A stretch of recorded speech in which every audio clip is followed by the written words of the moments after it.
All right, shalom, shalom, shalom. Thank you for coming to another study. This is part 2 of chapter 8. It's going to be some really good stuff today. And essentially, we're really only getting through verse 1 and 2. Okay, so we're gonna have several, I won't say several parts of this chapter. It might get up to 8.5 because there's just so much to unpack in this specific chapter.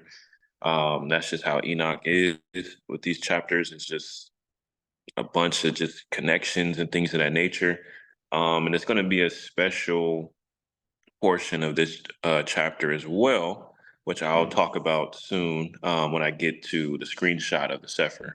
Um, when it gets to the point where, yeah, I'll kind of expand on that because that's going to be a cool entry for this Enoch series. But ultimately, we're just going to flow, and as usual, and I'll go ahead and pray in, and we'll just get started. Dear Yah, we just thank you for dear Abba Yah, we thank you for just your love and your grace and your mercy and your covering for us to be able to get here yet again to another study and be able to partake in the Ruach, fellowship with the Ruach, and fellowship with brothers and sisters that are in the Ruach, Abiyah. Thank you for your word, and we ask that we just continue to divide it well and continue to grow and learn and get closer unto you in the Hebraic understanding of knowledge, intimacy with you, Yah, intimate closeness with you, Yah, learning more about you, and with the knowledge and understanding and wisdom and counsel and all these different portions of your word and of your spirit. We ask that you just continue to allow us to abound in those things and be in a meek place as we are learning more about you and continue to handle your word even better and be able to be apt to teach in all things as much as possible. And we just ask that you continue, Yahushua Mashiach, shepherding us and getting us closer unto you to be able to be shepherd as your sheep and be able to understand and learn more about the things that we need to do to continue to grow in purity and raise our awareness of these different things that we're going to be learning today, so that way we can have more fresh eyes on the things that you have uh, blessed us to be able to see, and just cover this study and no hecklers like last time. According to your will, your mercy, and your grace, and your covering. And we just give you all the praise, glory, and honor. In the name of Yahushua Mashiach, unto Yahuwah Sabaoth, we pray. Yeah, man. Yeah, man. Okay, guys. So I'm on my phone again. So that means, when I share the images, I'll have to stop sharing them and then I have to share them again.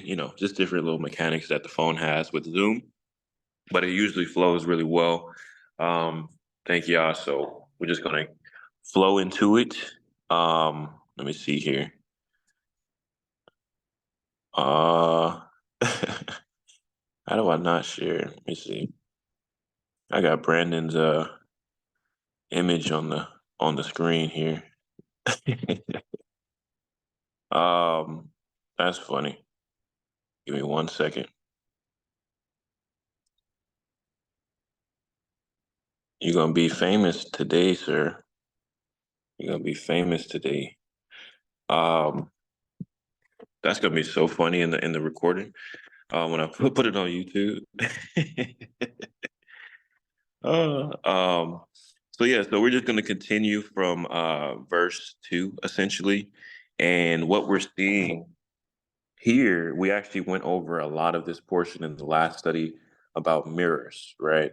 Um, so I'm gonna hit this portion here, and then we're gonna go back into the Sefer and read the verse 1 again, and then I'll kind of talk about the plan of more about what we're going to do with this specific chapter as well. Because again, we're only going to go through verse 1. We should be able to get verse 1 done today, and then we're still tying in verse 2 with verse 1 because essentially verse 2 is always connected to all the other scriptures in chapter 8, which means that we're trying to see how impiety and fornication basically increased with all these different things that the fallen angels taught to men.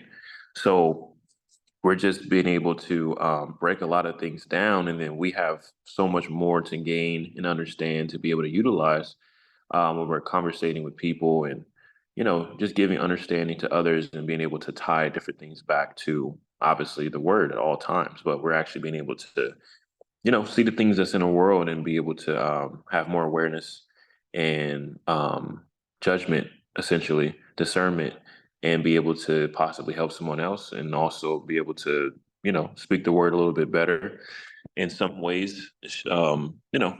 When you're just kind of giving someone advice, encouraging them not to partake in certain things. The more we know and the more we have understanding of, and be able to utilize different ways that we can speak to someone, is always a really good thing, because that just adds to your wisdom, essentially. Um, so yeah, so I went over the fabrication of mirrors. We talked about the different portions of the mirrors. We talked a little bit about the stones. We're going to get into stones a little bit later.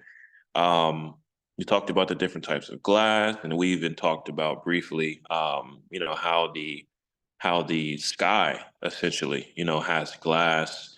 It's like it's not glass. It has the mirrors, the different mirrors and like windows that are by the portals of where the stars and the moon and the sun and things like that, they're coming through these different portals and moving. That there's these windows, multiple windows that are by these portals, and how the light shines through and hits these windows in various ways, to where also we have different time zones, and there's all types of amazing things that we're going to go over later down the line as well. But we saw a little bit of a preview of that as well, right? Um, and then we talked about wisdom, essentially, being like a mirror of the image of Yah, right? We talked about that from the Wisdom of Solomon, chapter 7. So we basically stopped at Mashiach's body in the heaven. So I didn't get to show that one just yet, and now I will. Okay, so this is from a document. I'm going to share this document eventually, because I have to finish reading the last portions of it. It's a pretty hefty document. So I'm not going to give the name of the document specifically just yet, because I just want to make sure it checks out fully. But at least the first few pages of it um, definitely has a lot of validity, and is very fire. It's super fire. So let me find that again. I'm sorry, Brandon, that your image is there, but it's all good. That's a cool image. It's a cool image there. Um, so let me go to Enoch 8 and my albums here.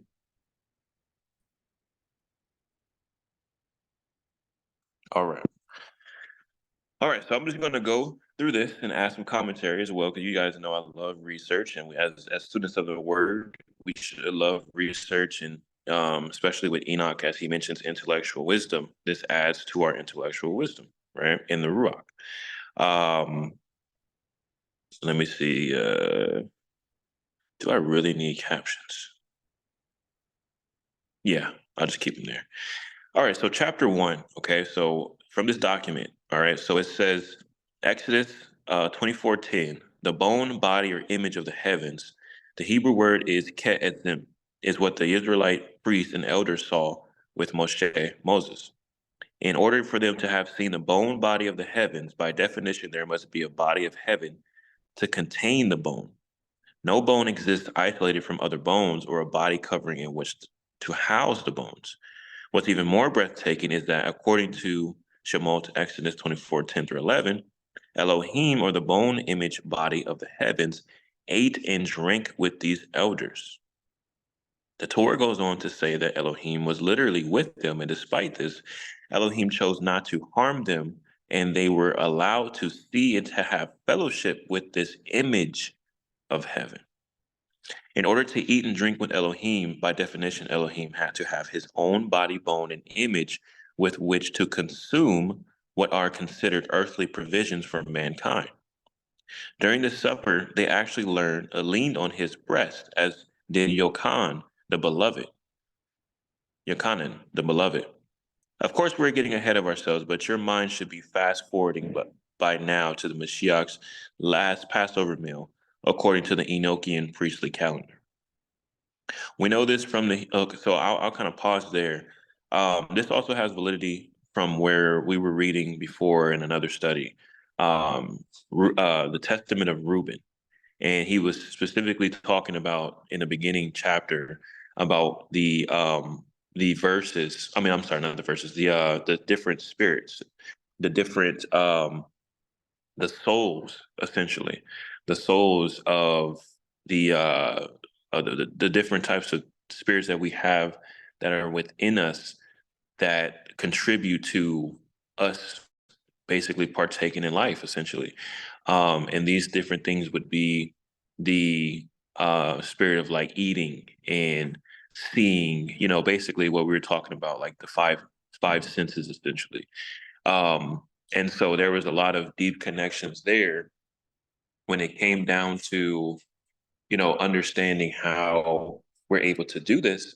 And yeah, we just, I think that, I can't remember if that was Enoch, if it was an Enoch study or if it was something else. But I would read that again, Testament of Reuben, and it should be the chapter 2, 2 through 3. And it's very, very important. And somewhere, either it's a testament of, I don't think it's a testament of Abraham, maybe the Apocalypse of Abraham, still a careful read. But Michael was dining with Abraham, and Michael asked Yah to, like, how was he going to eat, essentially, and Yah had gave him a consuming spirit to eat, because it wasn't just like a it's a way where all of this works and it makes sense, but then again, it's like it's all these different things are spiritually discerned, right? You have to truly just understand the magnificence of like how we are made and how things are made, and everything has a spirit, everything has a soul, everything, the clouds and all these different portions of everything around us is just, it's alive, right? And of course man is trying to replicate it the way that they like it, the way that they do different things. um so this, I just wanted to make sure I bring that up because of the fact that it's talking about the eating and the drinking with Elohim, right? And essentially it's this whole document, like I said, I'll share it eventually. But it's essentially talking about the lamb, it's talking about the son, how his bone image body is in the heavens. So I want you guys obviously to mark that down to be able to read Exodus 24 for sure. But let me just finish the last two paragraphs up. We know this from the Hebrew words in verse 11, Vayek Ezu et Elohim, literally meaning they gazed, stared at the Elohim from up close. The breast is as close as one can get to another. Matter of fact, that's where Yahusha came from, the very heart bosom of the Father. And so that is also very important to know as well, because in Enoch, it talks about how the son of Adam, the elect one, him, Yahusha, was concealed before even day one even starts. It's like he was in the Father's bosom, right? You think about water and things like that. You think about, how women have their children, in their bosom, in their womb, right? The son was in the father's womb before day one even starts. Ruach was there. Like it's just this beautiful portion of before day one that we're actually going to get into as later down in the chapter, in the book of Enoch, to be able to really show what was set up before day one, and then how the creation week just ties into it all, and then also, just so much amazing details. It really will light your walk on, it will light up your walk and really help you see so many different things, um, just in a whole new light, and understand why the enemy is trying so hard to destroy us, and for us not to see the things and inherit the things that are for us, that's waiting for us. So again, this is super valid. The very heart bosom of the Father, that where Yahusha came from. Truly amazing. So it says, in eternity past, the Word was in the bosom of the Father. And that's in John 1:18. The Father then transferred the Word from his heart and gave it the ability to fully reflect the express image. Okay, let me read that again. The Father then transferred the Word from his heart and gave it the ability to fully reflect the express image of his glory. This word was Elohim. Elohim did not have a human dust nature body, but did have a visible presence in the heavens as a bone body image for two main reasons. Okay, so that's just a preview of this document. I'll share eventually. Because again, I have to make sure I read it fully and make sure I check everything out and then be able to divide it well. But this is very, very important because we're connecting these different things with the mirror, right? The fabrication of mirrors.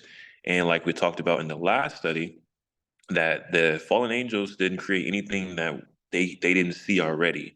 And they just added and subtracted and, fabricated and whatever, they just twisted it to their own evil mindsets and put some truth in there and put some some evil in there, just mixed it up.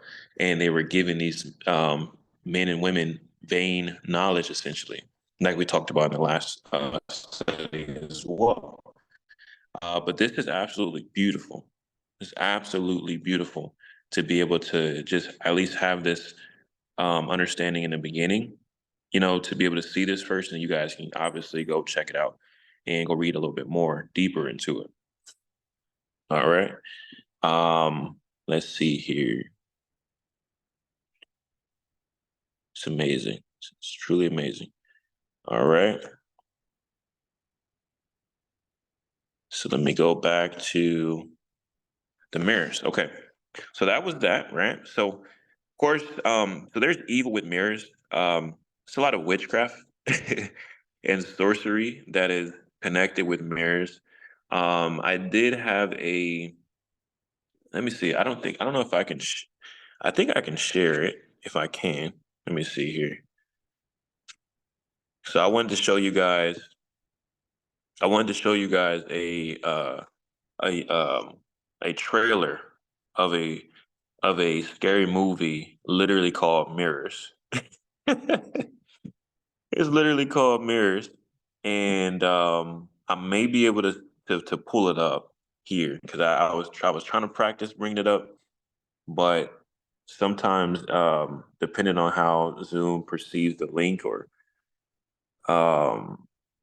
sometimes it'll show and sometimes it won't, and I don't know. Hopefully, you guys will be able to hear it. So let's try it out. Let's try it out. So let's see. All right, let's see. Website URL.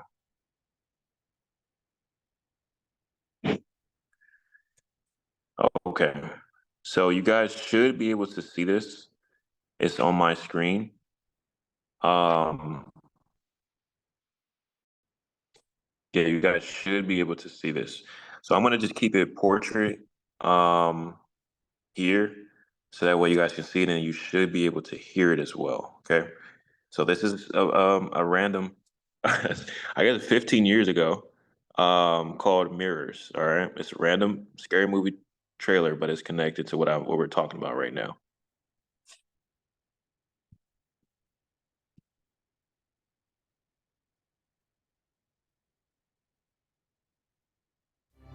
Okay, you two. You need to finish your homework. You need to get ready for your bath. I'm leaving in a couple minutes.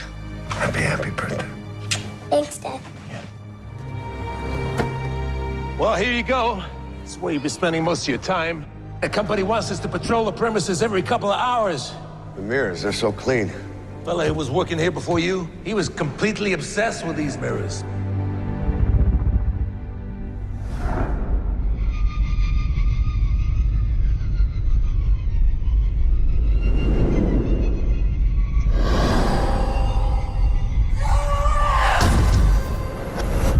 Anybody here?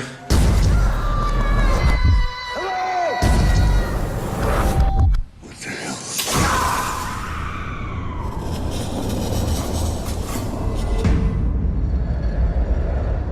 I need you to run a name for me. Oh, yes. I brought him and I replaced him. I don't want to die. I just need to know how he died. What are you talking about? I'm seeing things. Bad things. I'm not acting scared, but he is. What are you doing?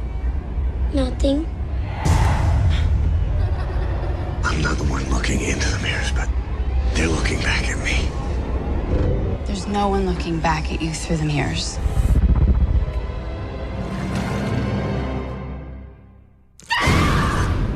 Oh my God. They can get at you anywhere. Michael? There's somebody in the house.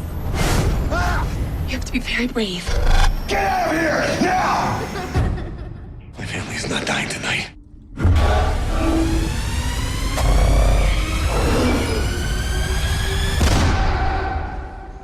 What do you want?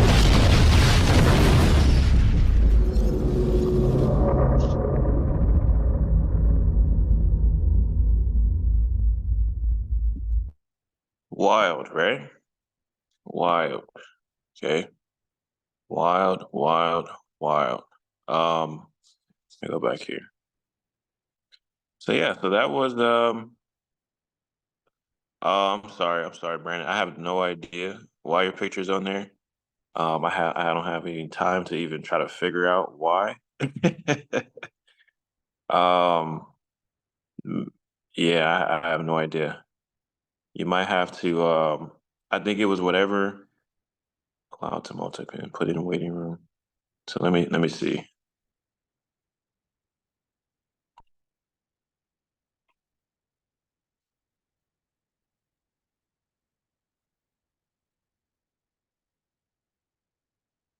Okay, I think I may have fixed it actually.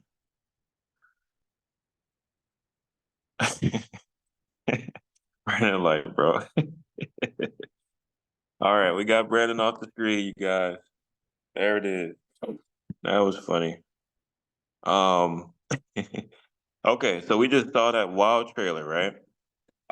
So obviously there are connections with evil when it comes down to mirrors. Okay, so of course we know we all grew up hearing mirror, mirror on the wall, different types of you know, Cinderella, whatever movie it was specifically. I think probably like Snow White or something. Different, child movies, and then we got the, Don't Say the Bloody Mary thing and the Candyman, all these different things, right, associated with mirrors. And essentially all of it is connected to witchcraft and sorcery, because essentially the mirrors in that type of way act as like portals essentially to other dimensions. And again, with Enoch and with how I try to go about um, studies, a lot of these things I can go super, super deep into a lot of these different things, but a lot of it should be more foundation based and again lead you into more studying. Okay. And obviously you don't want to go so far in the deep end where you go down a whole rabbit hole and you start trying to figure out all these demonic things about mirrors and things of that nature. You should have a really good foundational knowledge of it and understanding. And again, it should never create fear in you, right? Because Yah has not given us a spirit of fear but of power and love and a sound mind, right? So these things are just connections of how fallen angels, demons, witches, and sorcerers, and things of those connected have flipped and reversed, understanding, but also has partook in evil matters, right, and has shed or shared that over the course of time, right, to where it can create um, these this fear in people. And it should never be like that, obviously, but it's going to be like that for the ones who are in the world and essentially partaking in things of Hasatan. And even watching movies like that, you have to make sure you cover yourself. You have to make sure you cover yourself, pray over yourself, and not everything is good to watch, right? So I used to watch. My wife and I used to watch a lot of scary movies back then, and a lot of it, we've understood the spiritual realm heavily, because we've grown up in it, and et cetera. It's just a lot of other things that we understand and know when it comes down to just by experience. But it's the fact that we've understood also over time, even even just watching movies, just like you guys could understand as well, that there's an effect that it has on your body, on your mind, especially with scary movies. And if you're watching killing and watching all these different things, and you're just kind of, making your body get used to it, your eyes get used to it, there's still something that just has an effect, through essentially a black mirror that's projecting images, right? And so it could really, like I said, you can go deep into it, and you could really kind of just see so many things that has come about mirrors specifically, and you have to truly understand like these things that we grew up into, we just didn't know, we didn't understand, and thank Yah, He's had mercy on us and has blessed us to be able to get to this point, especially, learning so much more about just just things that we just wasn't supposed to be partaking in, and things that just was fed to us, in so many different ways, and so many things that has been subtle, and just been out there. Um, it's truly wild, because even the reflection of, when in movies where they're looking at their reflection in the water, and they're trying to find their true self, and have this epiphany or this moment of like self-discovery. Then you have, again, going back to the mirrors with witchcraft, you have the demons trying to essentially enter the person and take their identity and put their identity in them, and take over their body. Possession, you got possession happening, um, all types of stuff. And there's so many beautiful things about windows and mirrors in the heavens, as we've briefly talked about, including the portals, that of course fallen angels and demons will want to make that dark and make that a part of their thing, and essentially make people fearful of them, so that way they're not fearful of Yah. So it's just very interesting. At least I just wanted to show you guys a trailer of that, because they put things in they put things in plain sight, right? They put things in plain sight, and it's really a wonder how these actors and actresses really be so on point with just acting, and just just flowing with the script. And you have to wonder why these actors and actresses, you know, end up going into certain realms, and having certain issues with their lives and things of that nature, because they're playing with fire. They've always played with fire. And they think that they just can just do whatever they want, and, you know, conjure up this demon and whatever, without any repercussions. Like playing games. And of course, the directors know, the people that are higher up, they know what they're doing. The actors and actresses also know, but sometimes not all of them know. But they'll get a wake up call once they realize what they've done. And then, they're looking themselves in the mirror and realize, like, dang, I done lost myself, essentially, right? They done sold themselves to something that they shouldn't have partook in. Um, you know, um, and you'll hear it also in certain songs. I don't know exactly a song. I feel like Eminem has one. I can't really remember. I feel like it was like some type of conversation he was having with Hassan, supposedly. But I feel like there's another rapper or someone that had a song about a mirror. Um, I don't know that song, Remy. Lil Wayne. I can't even remember. But they'll put it out there, and they'll say what they what they did and how the conversation happened when they were looking at the mirror. And they'll oh, so it's called Mirror. Okay. Yeah, I wouldn't have known. I haven't listened to music in for a while. But my brother is saying it's a song called Mirror by Lil Wayne. And so just for an example, right? Um, so I'm gonna read some of the lyrics. So it's featuring Bruno Mars. I'm gonna read some of the lyrics, so no copyright issues here, shouldn't be. um, it says,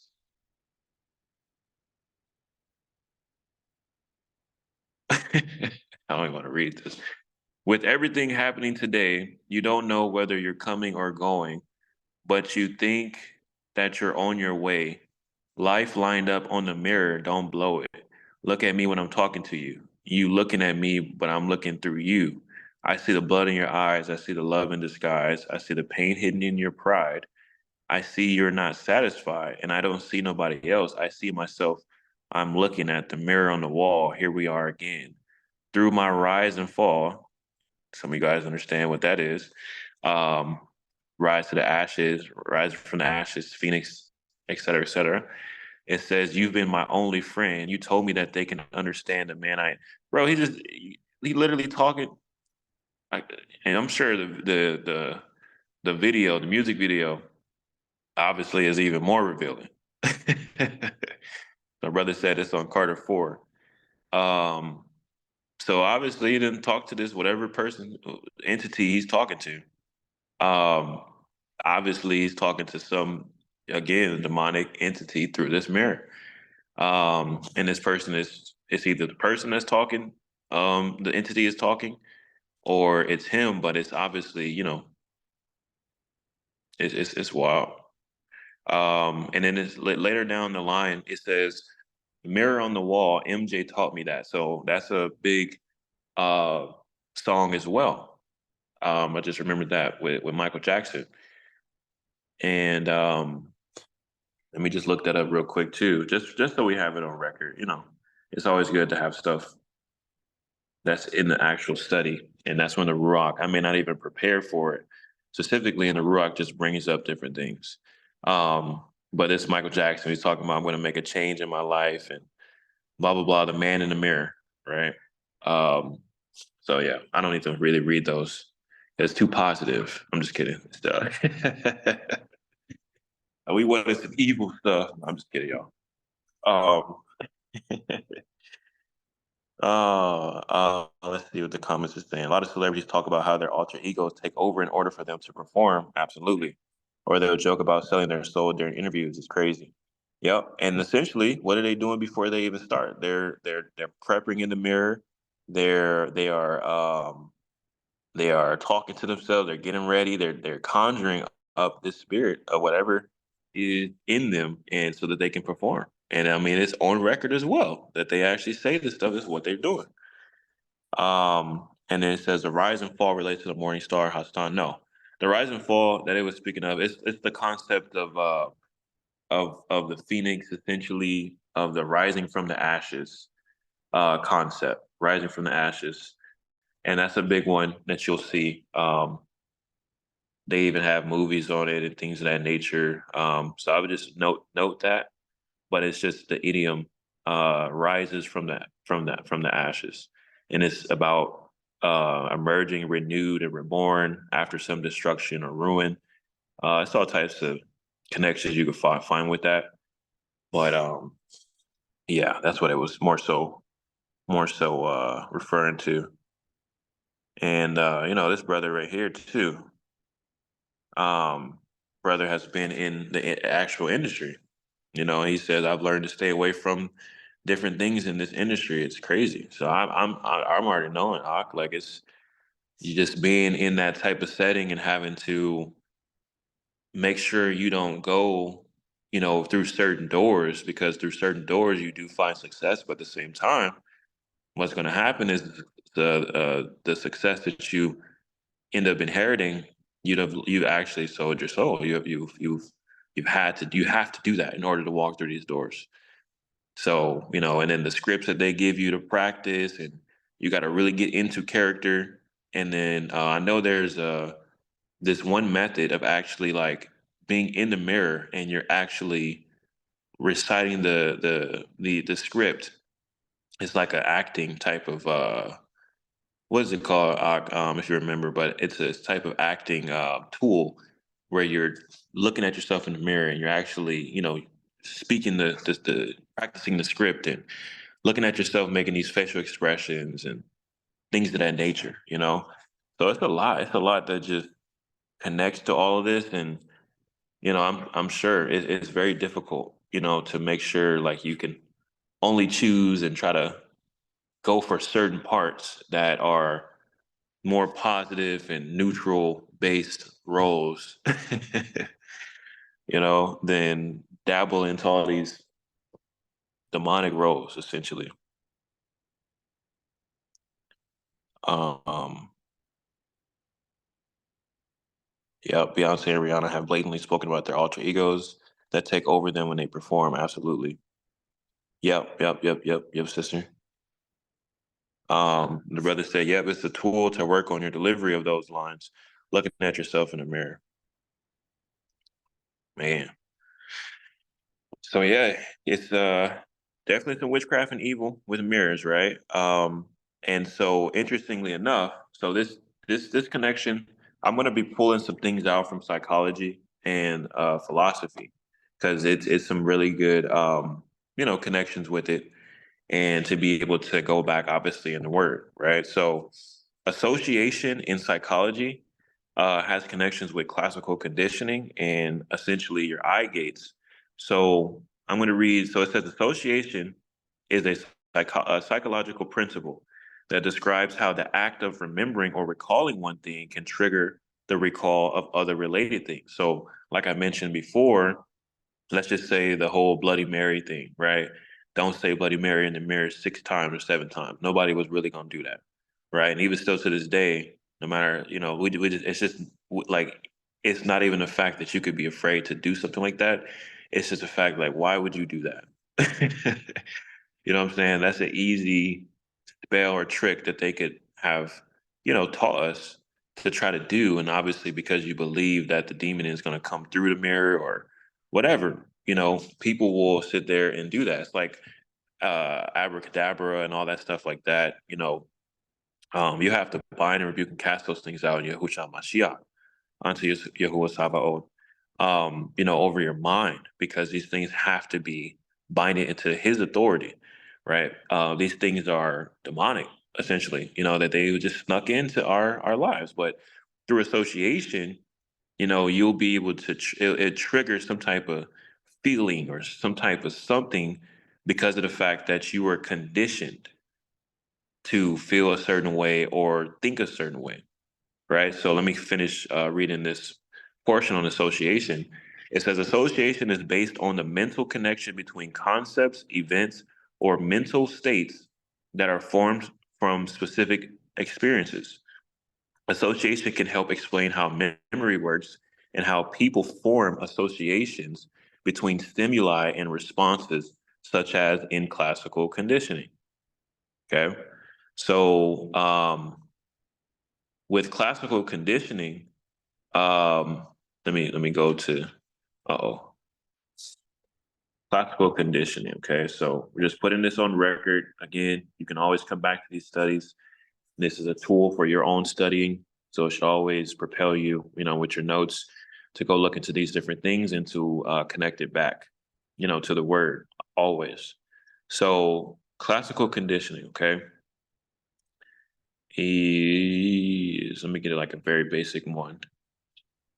Is a type of unconscious or automatic learning, supposedly. This learning process creates a conditioned response through associations between an unconditioned stimulus and a neutral stimulus. In simple terms, classical conditioning involves placing a neutral stimulus before a naturally occurring reflex.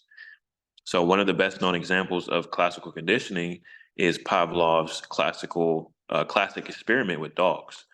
In these experiments, the neutral signal was the sound of a tone, and the natural occurring reflex was salivating in response to food.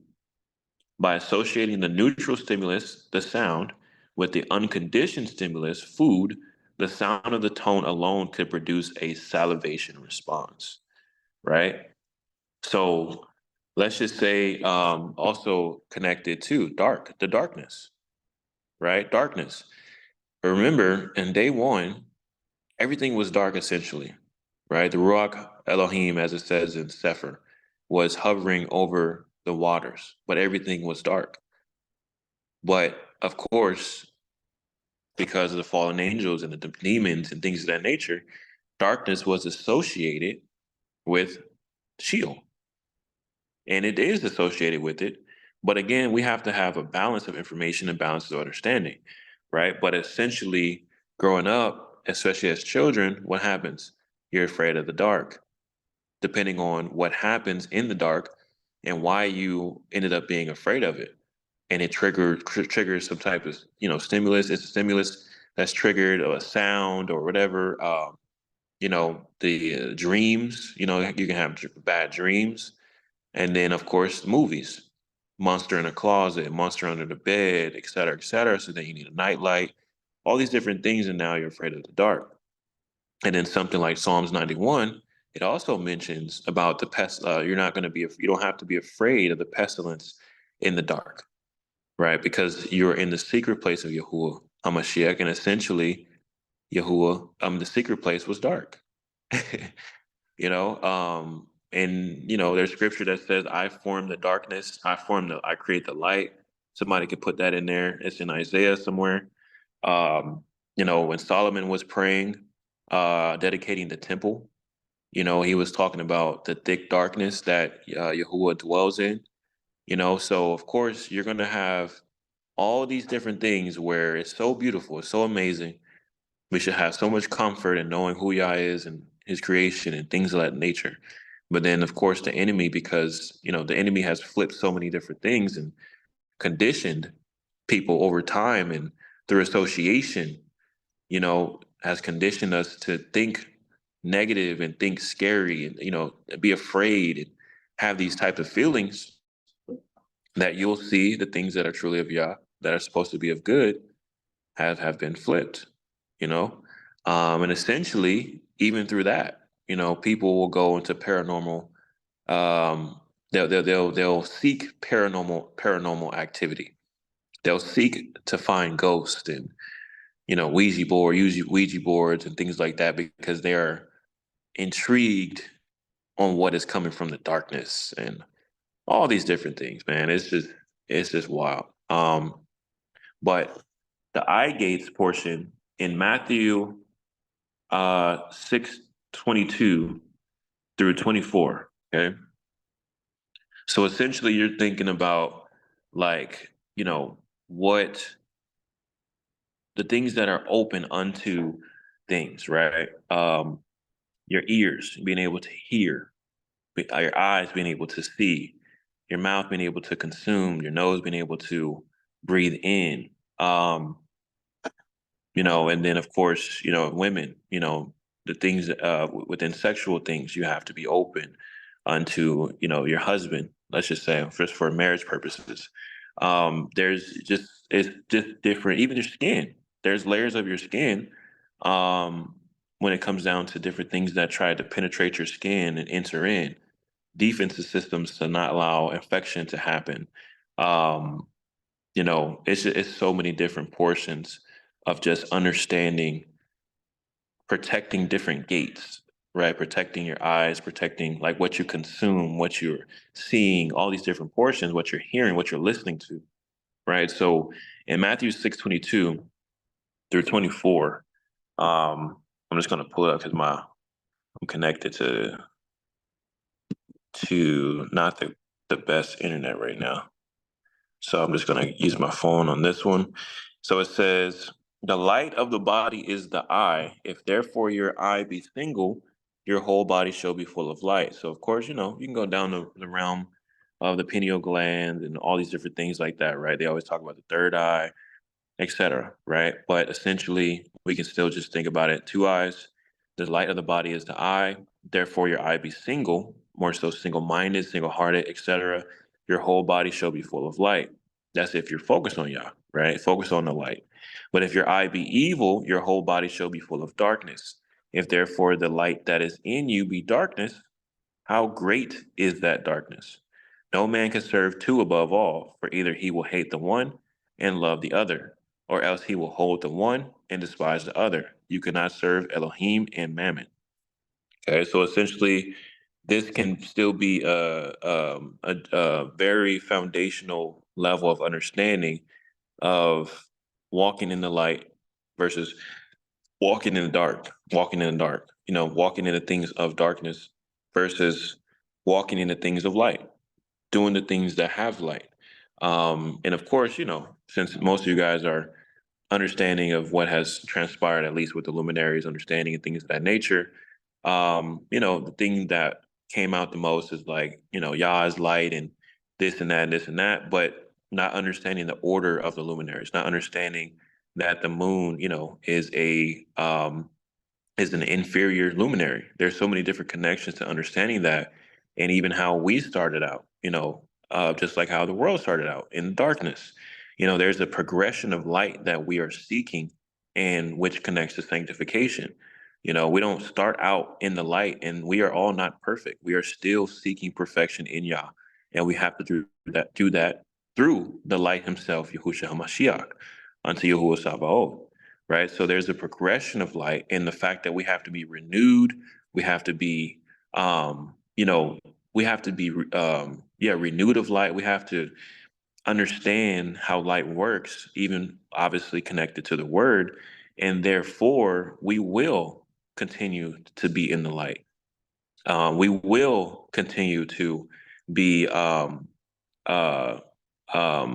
it called, you guys? I'm kind of forgetting that scripture. Not servants of the light. I'm sorry. Give me 1 second. It was right there, but that's why I like having brothers and sisters in the chat, because somebody know exactly what I'm talking about.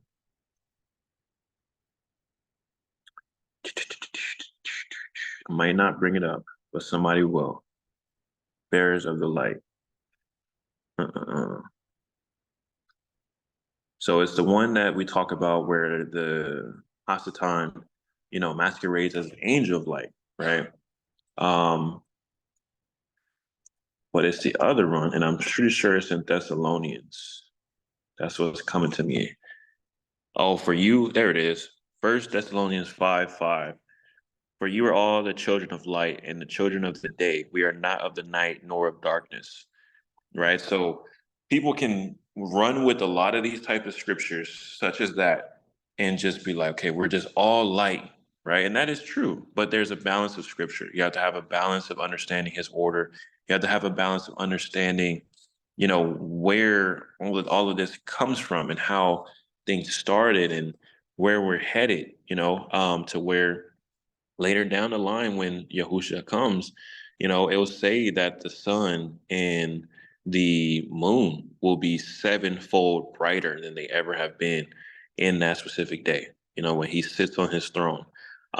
Just beautiful. It's just so many different portions of it, but people have taken the different concepts of being children of light, and have essentially, mixed different things. What's up? Oh no, you're good. No, you're good. Have mixed so many different portions of it, and then you also see this in Freemasonry.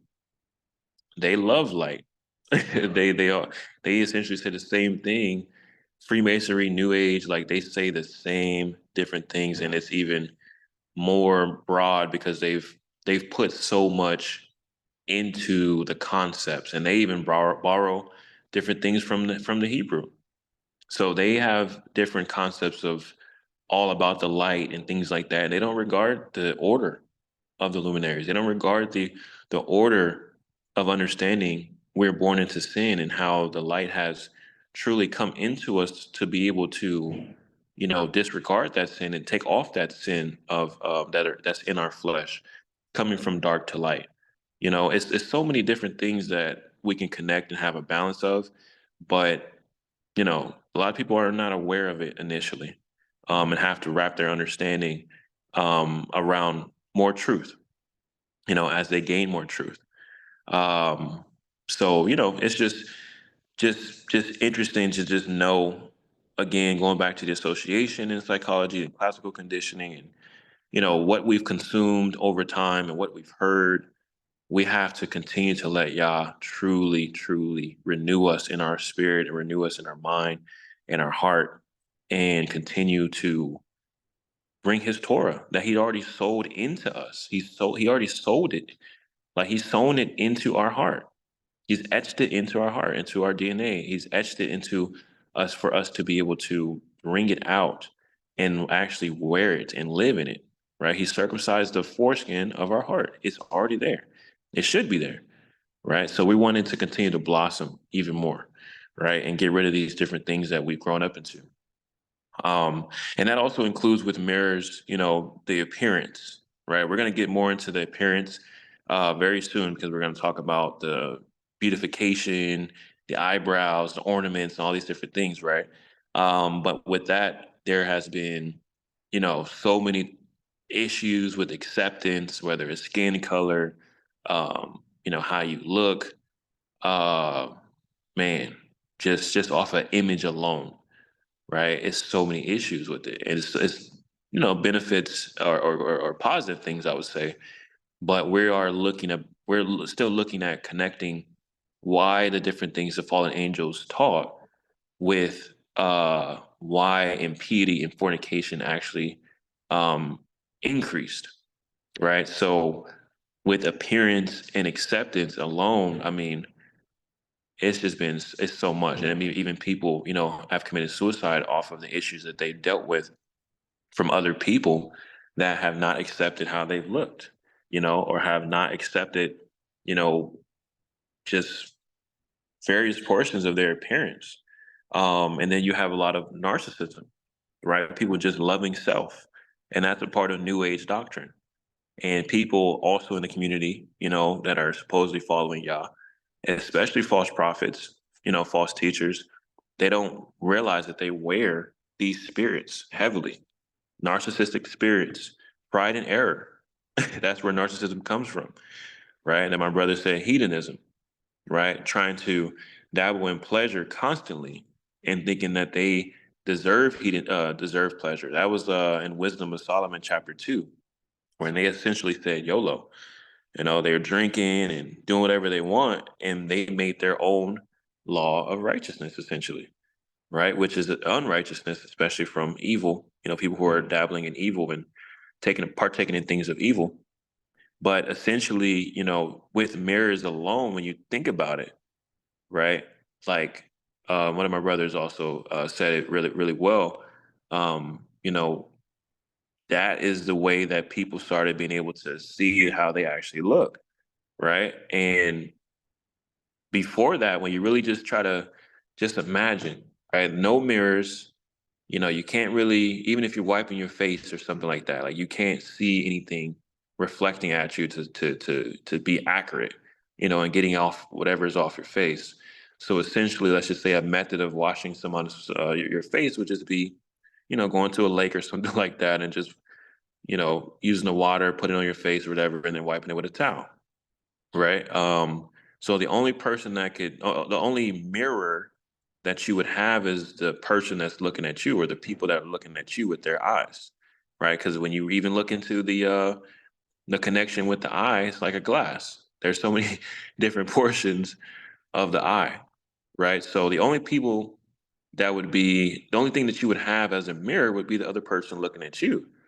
So, which would mean that the acceptance would be coming essentially from them in a certain way of how they would react to you, or act towards you, essentially. So if someone was more beautiful than the other, or someone was more had a different stature than the other, then they would either accept them a lot more or respect them more. You guys know it's the same stuff that happens today, but we just actually have mirrors. So we're trying to imagine how it was when someone didn't have mirrors, and essentially, they would just accept, you would just have to accept however you were made, accept however long your hair was and your eyebrows and all types of stuff. It was just it was just what it was. Nobody was sitting there, um you know, like making their eyebrows all nice and stuff like that. But there is a timing of that. There is a timing of that. Okay. So we did talk about this. Okay. So there is a timing of this that I want to also just recap. Azazel taught all these different things, but these things were also being taught before Azazel. So there was a certain period in time where there may not have been a bunch of mirrors and a bunch of these type of things that were coming out, that Azazel taught, and it wasn't as magnified. But there were things that they were already doing and partaking in before all this happened. And this is why we talked about the five Hasatans. Okay, we talked about the five Hasatans. Um, so let me just bring it up, just because we need to have this on record to just connect it again, and that way if you need to go back to other study as well, that'll be good. Obviously, and then you'll have this part in your studying as well to make sure it's like a recap. Okay, so I'm going to show it on screen. Um, I'm just taking screenshots right here, and this is from Enoch 69. So if you want to read it, Enoch 69, with me real quick, that'd be cool. But I'm going to show two screenshots, so that way you guys kind of just again remembering the order of how things were, and we're going to break it down eventually too. So don't worry about that. But I will, of course, I want you guys to make sure you continue to study as usual. All right, so Enoch 69. So it says, um, I'll start at verse 2. So it says, "Behold these names of these angels," right?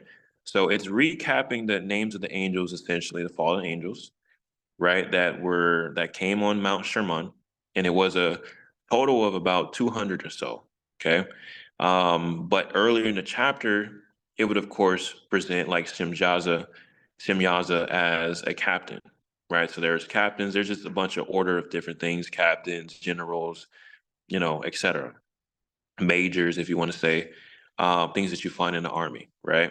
So verse 3, it says, "These are the chiefs of the angels, and the names of the leaders of their hundreds, and the leaders of their fifties, and the leaders of their, what does it say, of their tens."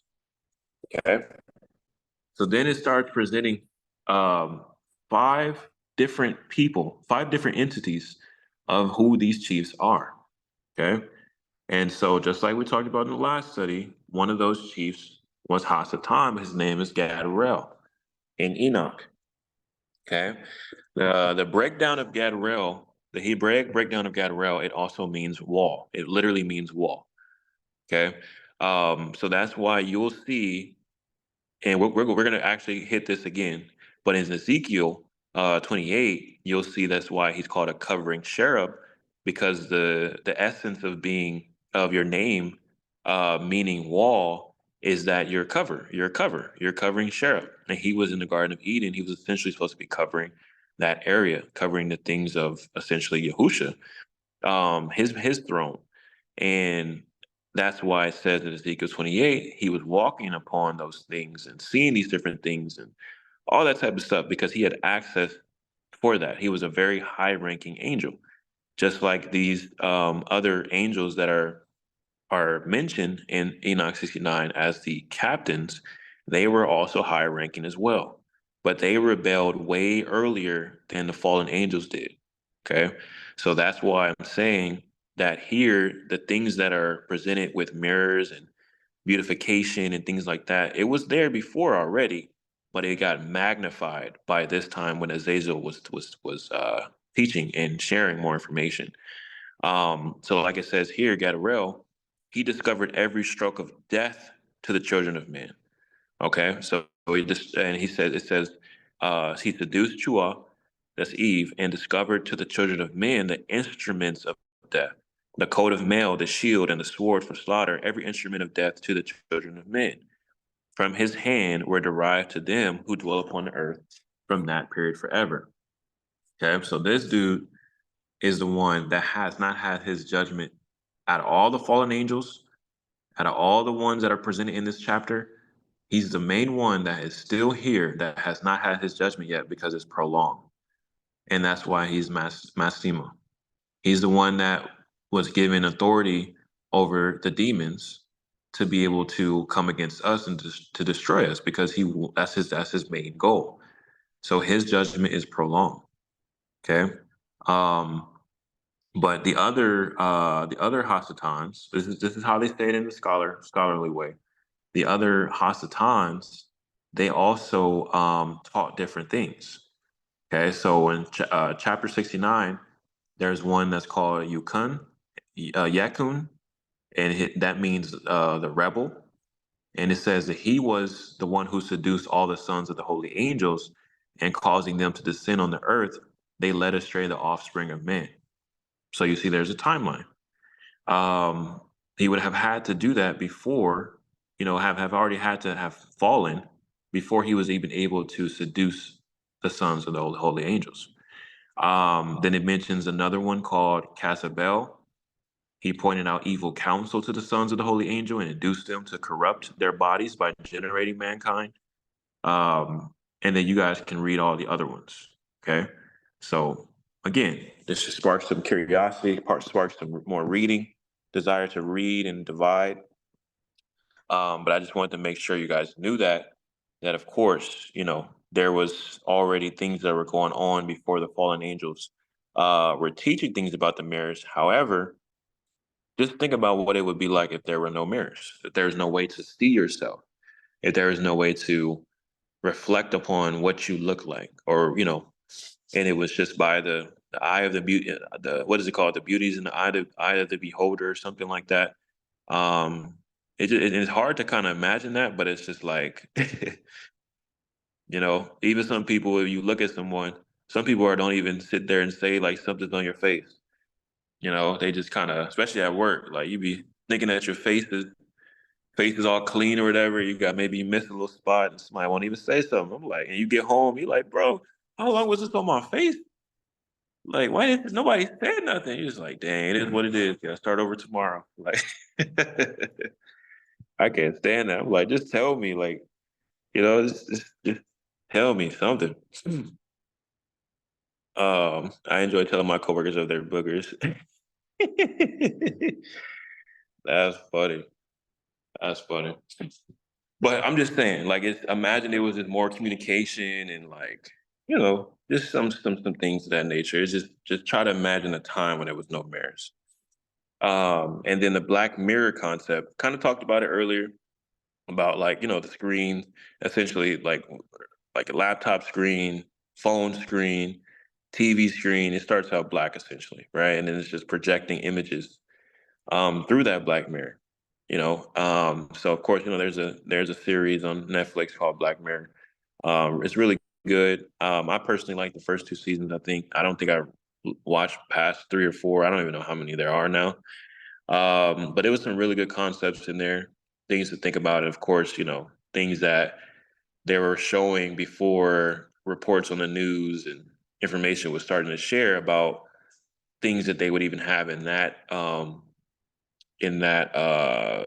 series, that was just like a preview of what was to come. You know how they always share those type of things. So like before the whole social credit thing even came out more in the news, or Black Mirror was like one of the main shows more recent time that was showing on one episode the thing about social credit, and it was very deep. It was a lady that was like having to try to boost her social credit score to even rent a car and all of that. So pretty deep. And then all of a sudden, the report, China has a new system of social credit score and blah blah that's coming, and blah blah blah blah. So predictive programming also through Black Mirror concept and all types of stuff, you guys. It's just very interesting. But again, you can either go down a rabbit hole a little bit, do some research, grow an understanding. But I want to also bring back the intention, right? The intention of the reason why these fallen angels would teach what they teach and share the vain things that are the vanity within these things, it's because, again, they wanted to create their own image. They wanted to create their own images of who they wanted to be, and they did that through having children through the women. And just they were rebels. They were rebels. They wanted to rebel against everything of Yah, and they wanted it their way through pride and error, spirit of pride and error. And again, verse 2 in chapter 8 says, impiety and fornication multiplied. So from the five Satans, quote unquote, right, in Enoch 69, you have to really read that and see what they were teaching men, and also what they were teaching and seducing or exhorting, essentially, to the fallen angels to teach to men, because they were also trying to destroy man as well, trying to destroy everything that Yah has created, essentially. So you see this whole line of impiety and fornication, iniquity, wickedness, and that's the intention. There's nothing, no one can sit there and say there was not that intention, unless they literally are just trying to be ignorant purposefully. And that's where you have people who worship angels and people who worship these fallen angels and these false gods and things of that nature. You really see now they truly have no excuse. They truly have no excuse, right? They were presented more so the good things and the Zeus and uh the whatever, all these other Poseidon, all these different Greek gods and Norse gods and Egyptian and all those different things. They're presented these nice things. They're presented these, this is what they can do. These are their powers and all this type of stuff. Meanwhile, there's an origin all behind all of that. And it's to lead them astray, essentially, by the fabrication of like what they brought out to put in front of them to worship. For the fallen angels have put all these different things out for these people to worship them over the course of time, and also worship their children, right? Because the fallen angels' children are the giants, and the giants die and they're demons. So they've been worshiping over the course of time in different ways demons, giants, and fallen angels. So even with today, you still see so much witchcraft and sorcery and all types of stuff with mirrors. But remember, your foundation also should be knowing what's in the word that are of the heavenly things and of the good things with mirrors, essentially. Right. So have a balance all the time. Okay. Try to have a balance of information all the time. And that improves your intellectual wisdom. That improves your understanding and how to communicate with other people and share different things. It improves your awareness and your discernment when you're researching and when you're reading. It improves your way that you'll be able to break down the word. Okay. Um, give me 1 second. I'm gonna let me go take a little restroom break because I didn't even get to take one before I even got online. So it'll be quick, and you guys can go ahead and grab some snacks from the next slide on. Everything is just about to like flow because it's about to be a lot of images. This is the last time I had to say pause, but I'm not gonna say that again. This is the dinner plate, however you want to say it. Some people have some good concept. How do you say so? So this is like the meat, okay? No Diddy, all right? I just had to say it. There's nothing else I can say. There's nothing else I can say. So I'll be right back, you guys.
Brother said no diddler spirit.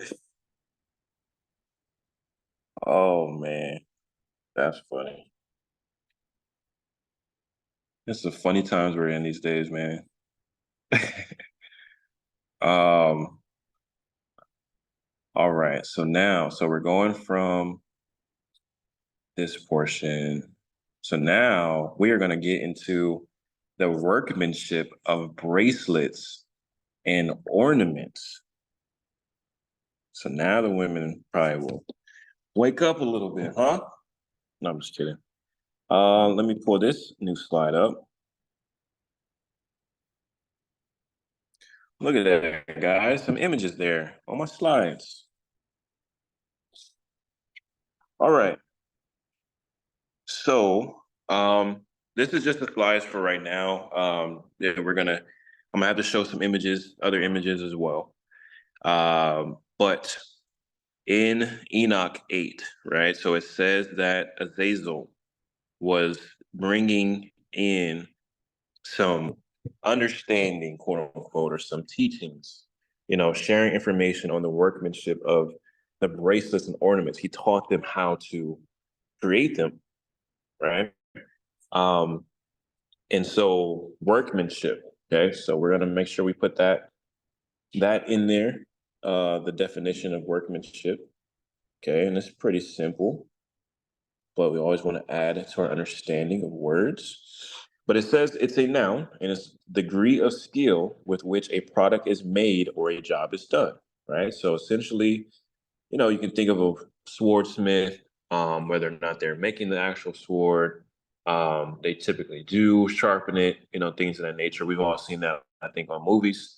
But workmanship, creating different things, um, construction, just all types of words you can use in different jobs, carpenter that you can place the word workmanship to, right?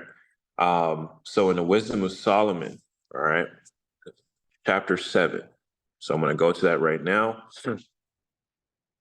And so from here on out, you guys, it's really, I really want to spark you guys to read and research and things like that, especially as I think I usually do, but you guys, have that love for y'all in the first place and want to read and things of that nature. But I really, really trying to spark it here. So there's a lot of things that I'm already just kind of notating, and I'm not gonna go super, super, super, super deep on a lot of things, but you guys should definitely mark it, and it should be some really good conversation that you should have, with other brothers and sisters as well. All right, so um, what I say, chapter 7 and verse 16, verse 15, starting at verse 15. Okay. So this is Solomon, and he is praying essentially, or he's telling us what this is not his prayer. Yeah, I'm sorry. This is what he's actually talking about as far as his knowledge and wisdom is concerned. He's speaking on this, and it's going to connect with what we are trying to look into right now. Okay. So it says, verse 15, chapter 7, it says, Elohim has granted me to speak as I would and to conceive as is meet for the things that are given to me, because it is he that leads unto wisdom and directs the wise. For in his hand are both we are and our words, all wisdom also in the knowledge of workmanship. Okay, there's that word, workmanship. So again, for in his hand, his wisdom, all wisdom, in the knowledge of workmanship. Okay. For he has given me certain knowledge of the things that are, and well, actually, you know what? Let me make sure I go back to that. So workmanship, like we read earlier with the definition, the degree of skill with which a product is made or a job is done. So that includes your career. It includes things that you may like to do, even if you want to start up a business, um, whatever. And I know that personally, by experience in seeing my wife, really seek Yah for more understanding and seek Yah for ideas and seek Yah for more knowledge of how she can grow in her workmanship of different things that she wanted to go into, and I've seen it firsthand. I mean, Yah will impart into her knowledge, and she's just writing down notes, and just everything is just flowing. And some of us have had that experience. But when you really look back at it, we all have had that experience. There's all types of different things that we have done, when it comes down to it, like ordering your home, how you want to decorate your home and things like that. Really, you have to really see how involved Yah is in the spirit. Like, why wouldn't you think that he wouldn't want to help you decorate your home? You know what I'm saying? Like, there's things that in a word where it says to put signs on your door throughout your house, in Deuteronomy somewhere, making sure you have scriptures on your door and your just different things like that. And then he gave understanding and skill to the people who were making the tabernacle and the temple, So Yah got all of that. He got plenty of information and knowledge and direction that he can give each and every one of us for anything that we really want to do, that we can all do. We all can do things through Yahushua HaMashiach unto his Father, that he will strengthen us in doing so, right? Especially, obviously, the righteous things of Yah, right? So I just wanted to make sure I put that in there, because you do have to understand that you want to keep Yah involved in all things, you guys, in all things, right? So essentially, if it's involving workmanship, involve him in that. You're right. He's going to help you. He has the rock within you. It's a counselor. It's a teacher. Okay. Um, okay. So going back, it says for verse 17, for he has given me certain knowledge of the things that are, namely to know how the world was made, the operation of the elements, the beginning, ending, and the midst of the times, and the alterations of the turning of the sun and the change of seasons, the circuits of years and the position of stars, the natures of living creatures and the furies of wild beasts, the violence of winds, the reasonings of men, the diversities of plants and virtues of roots, and all such things as either secret or manifest, them I know. For wisdom, which is the worker of all things, taught me. For in her is an understanding, Ruach, holy, only one, manifold, subtle, lively, clear, undefiled, plain, no subject to hurt, loving the thing that is good, quick, which cannot be letted, ready to do good, um, etc. Okay. So I don't have to read the whole entire portion there, but I was just trying to bring attention to the workmanship, but also being able for Solomon to sit there and tell you that he also understood a lot of things, especially that Enoch understood. So being able to do a study like this, I can personally say in a humble way, because even when you say you just saying it humbly, that Yah has blessed me to be able to understand a lot of what Solomon is talking about. And so there's so many studies that are like up to heaven at this point. It's just kind of just trying to divide all of this stuff and just put it out there as best as I can. And then for you guys to just like, maybe you didn't know something at a certain point, and then now it's like, okay, here's like a boost. And then now you can find more information, right? Because still with wisdom, and whoever has a lot more wisdom, you're still sharing that wisdom to others.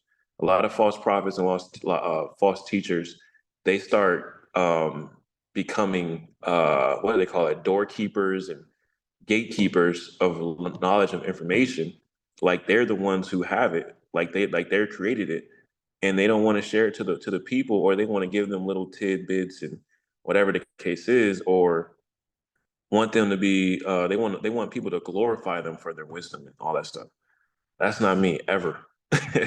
Right? I want all of us to understand so much more in this word and things like that. Sometimes people are not going to understand in that moment, and that's okay. But you will always have studies like this to go back on if you need it, and use it as a tool for your study. Right? And so the more that I'm able to grow in wisdom, the more I want to share. Right? The more I have love to share to Yah sheep, and it all is for us to grow closer to Him in perfection and holiness. That's what it's for. We want to mirror wisdom. We want to mirror His Son. We want to mirror the heavenly things into our temples that we are living in right now, so that we will be worthy to be judged as righteous one day. Okay, so understanding the workmanship of how Yah has created things is very important to do. So then let's just go through some of these scriptures here. Ezekiel, what did it say? Ezekiel 16:11. Let's see here. Let's see here. Let's see here. Ezekiel. Okay. Okay, so I'm just reading here. It just says, I decked you also with ornaments, and I put bracelets upon your hands, and a chain on your neck, and I put a jewel on your forehead, and earrings in your ears, and a beautiful crown upon your head. If you have not read Ezekiel chapter 16 before, please, please do. It is one of the most humbling chapters, especially for Yasharel.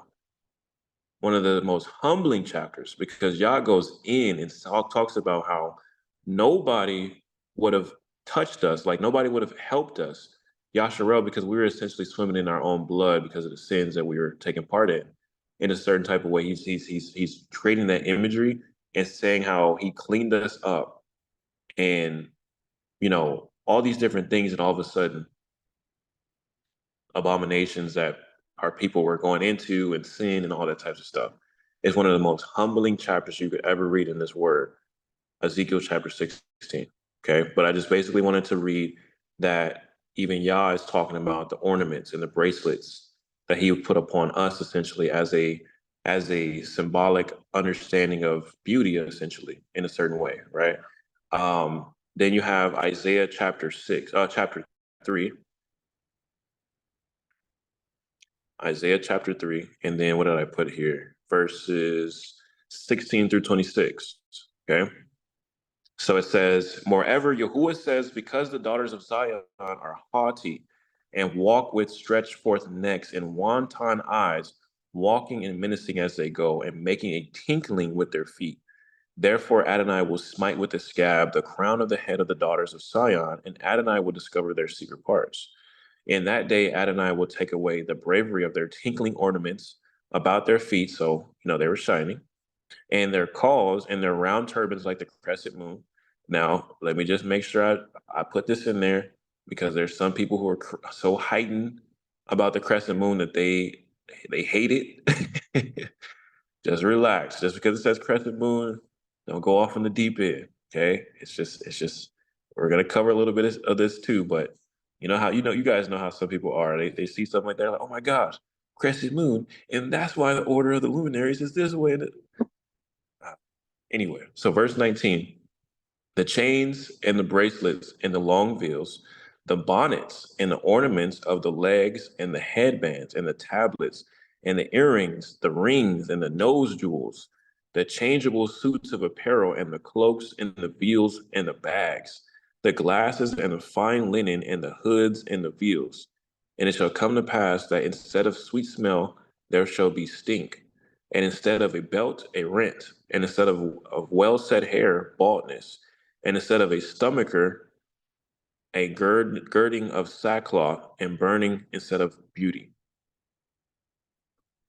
So I wanted to make sure I read all of that because it's super detailed with all these different belongings, essentially, all these different um, things that essentially added into how someone looked, essentially, the bracelets and the ornaments. Okay. I'm going to put on the screen right now the another type of commentary that allows us to be able to see more of what Enoch 8 says in a different translation. Okay. So we talked about that also last time as well, how different translations can help you understand more, and it should be geared towards getting a broader understanding of also what's included. Okay. So he mentions, so you guys could do your research on Tertullian, okay? So he mentions in the Tertullian on the apparel of women, okay? He says, but if the self same angels who disclose both the material substances of this kind and their charms of gold, I mean, and lustrous stones, and taught men how to work them, and by instructed them among their other instructions in the virtues of eyelid powder and the dyings of fleeces have been condemned by Yah, as Enoch tells us, Stopping there, because for some weird reason, even the anti-Mashiach people think that people wasn't reading Enoch, especially quote unquote Christians. This is one of the supposedly Christian fathers, supposedly, that even modern day Christians don't even know, that said that he read from Enoch. And Enoch was super, super, super, super valid. And we talked about that even in the last study about it being the first testimony ever written. So it's always going to be valid until the end of time, until the consummation, because it's written like that the way it is for a reason. So this church father sitting here literally says Enoch tells us. It's awesome to see. So let's continue. So it says, "How shall we please Yah while we joy in the things of those angels who on these accounts have provoked the anger and vengeance of Yah? Now, granting that Yah did foresee these things, that Yah permitted them, that Isaiah finds fault with no garment of purple, represses no coil, reprobates no crescent-shaped neck ornaments, still let us not, as the Gentiles do, flatter ourselves with thinking that Yah is mercy. That Yah is merely a creator, not likewise a downlooker on. I'm going to bring this back up again. 1 second.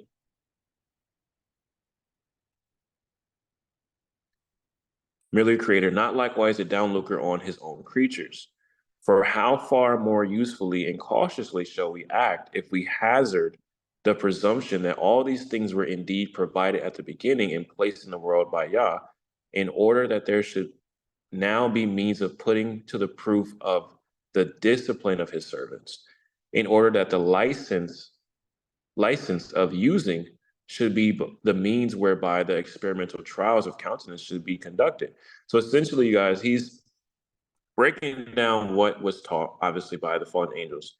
And he's also trying to basically present a balance in the things that were created, obviously, and being able to, through discipline, know essentially how to use these things, and the things that essentially fallen angels taught to the men and women in their vanity ways. There is no discipline with that, because essentially it goes back to what another brother was talking about earlier: hedonism.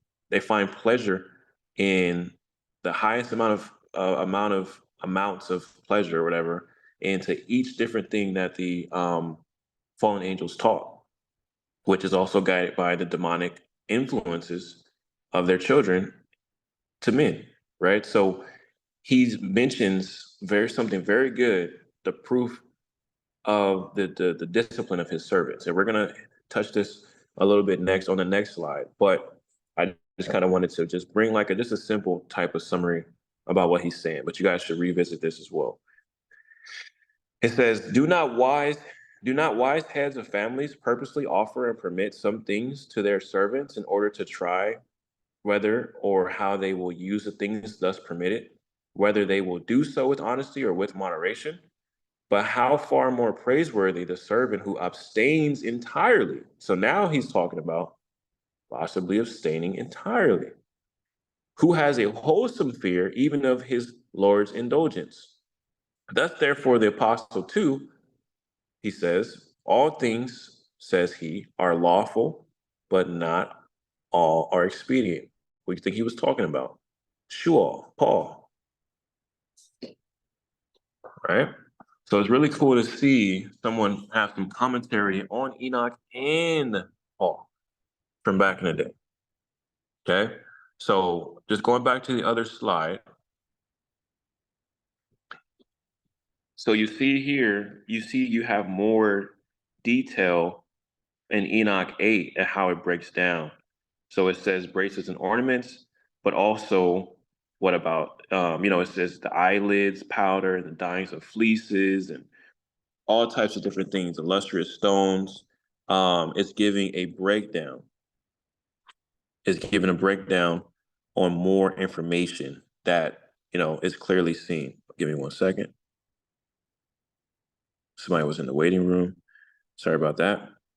It's giving a breakdown of more of what you can also break down, in chapter 8 of Enoch, and you can research charms and lustrous stones, you know, just a little bit more details, a little bit more words that give more adjectives that give more understanding and also adds to the imagery, essentially. Okay. So then there's another part, another commentary is from the Midrash. And I like reading different things, different places. And, you know, there's a lot of people who, especially, you know, people who just demean so much, and they don't really have a true understanding on how to break it down, right? And so that's why I love presenting things to you guys, and I'll inform you, and I'll warn you, and I'll, you know, try to give you some understanding ahead of time before you, if you wanted to read it, you know, for you to do so, but with a clear mindset. You know what I'm saying? Things to look out for. But it's not everything is expedient, right? Not everything has to be read. As a teacher of Yah, essentially, servant of Yah, I would be, it would be, I want to sound like I had a little London action. It would be a myth for me to not include the other information of other scholars and other information that would help your understanding. So yeah, so hopefully you guys got that, even though I'm being silly. But I like to make sure you guys have a pretty broad understanding that has other connections in it, and then that way, if you want to read it, cool. If you don't, you really don't have to all the time. Not everything has to be gone. You don't have to go down the rabbit hole. But yeah, there you go, bro. He said, "Understood, mate." There we go. Hey, I would see. I'm, you know, I get silly, but I like to. I feel like some things get understood more when you put it in a different accent. You know, just a different accent. One day I'm gonna do a whole study in an English accent, and I guarantee you guys are gonna be drinking some tea during the study or something, like with your pinky up and some glasses. You probably don't even wear glasses, and want to read the newspaper the next day. So Legends of the Jews 3. All right. So it says that it says that then the earth complained about the impious evildoers, but the fallen angels continue to corrupt mankind. Azazel taught men how to make slaughtering knives, arms, shields, and coats of mail. He showed them metals and how to work them in armlets and all sorts of trinkets, and the use of rogue for the eyes and how to beautify the eyelids and how to ornament themselves with the rarest and most precious jewels and all sorts of paints. Okay, so I'm just showing this again because we're on workmanship of bracelets and ornaments. But as you see, there's a little bit more that we could read from other places. And in that way, when you're doing your research and studying, you can break it down a little bit more. Okay. So for here, since we're on bracelets and ornaments, it says metals and how to work them and armlets and other sorts of trinkets. Okay. So let's go back to our other slide. So the pictures show here, they're just from some random, you know, Google search, ancient bracelets and ornaments. So you can go down the imagery, you know, whether you Google images or whatever, and you can start seeing all types of artifacts there. You can even go to your local museum or different museums that you have in your cities and your states that will show, you know, some artifacts of ancient things, you know, and different cultures of that nature, right? And let me see here. We got Sirach 21:21. Sirach 21:21. So he mentions there's going to be different things in the word you guys will notice about ornaments and bracelets, and will be connected, you know, to just imagery purposes. So Sirach 21:21, it says, to the prudent, education is like a gold ornament, like a bracelet on the arm. Okay, so in this case, it would be what? It would be positive, right? It would be something positive that is connected to gold ornaments and bracelets and things of that nature. And the reason why I'm saying that is the tendency when people read certain stuff, again, they just go all out and say, okay, because the fallen angels taught this, this is what we cannot have, and this is what you should not do. And that's not necessarily true. You have to have a balance of what Yah would allow and how we're supposed to use something that He is the one who created first in the first place. And what is the how do we go about it? How do we go about it? Is it expedient to use? Should we just leave it alone? You have to have that wisdom to be able to break it down. It's not just about just saying, okay, well, just drop everything, right? So again, you have a scripture like this where it says gold ornament and like a bracelet on the arm is like to the prudent. So you can get that imagery. You can get that imagery that if you are prudent, you know, and you are understanding of discernment in the Torah, essentially, that you're wearing it on your arm. You're wearing it like a bracelet. There's other connections with that, with the gold crown, with the crown, like it says in Odes of Solomon, chapter 1. There's so much, what I'm saying, wearing it like a garment, wisdom like a garment, all these types of things, right? But you just have to have a balance of information, okay? So Judith, all right, you guys know I absolutely love the book of Judith. I don't know how many times I can say that because I feel like she's still underrated and she's still like she's not brought up a lot. It's messed up. It's messed up. So Judith, chapter 10, verse 4. Okay. And I'll read. So basically, she was in widow's garments. In what is it, chapter 8. Okay, so she was in widow's garments, and it says that verse 4, Yehudith or Judith was a widow in her house 3 years and 4 months, and she made her tent upon the top of her house and put on a sackcloth upon her loins and wear her widow's apparel. It says that she fasted all the days of her widowhood, save the eves of the eves of the new moons, and the new moons and the feasts and solemn days of the house of Yasharel. She was also of a goodly countenance and very beautiful to behold, and her man, Manasseh, had left her gold and silver and men servants and maid servants and cattle and lands, and she remained upon them.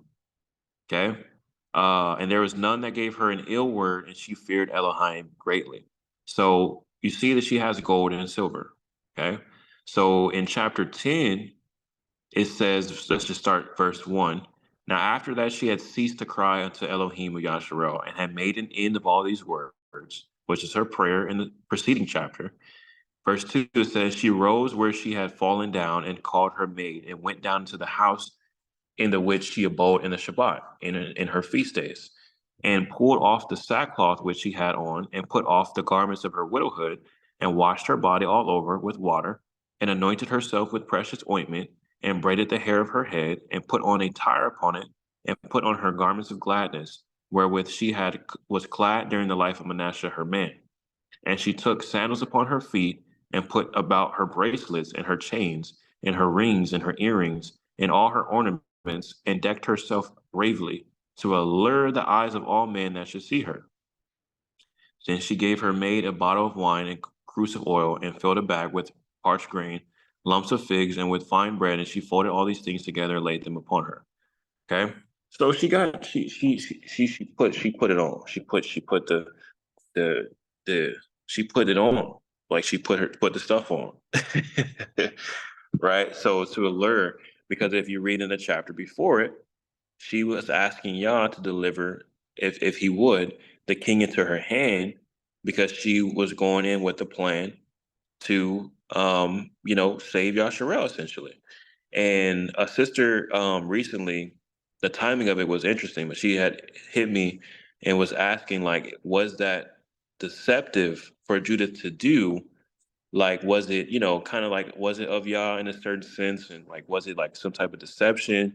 And technically it was, but it was an art of war essentially, especially for a woman. Women weren't fighting on the enemy lines like that.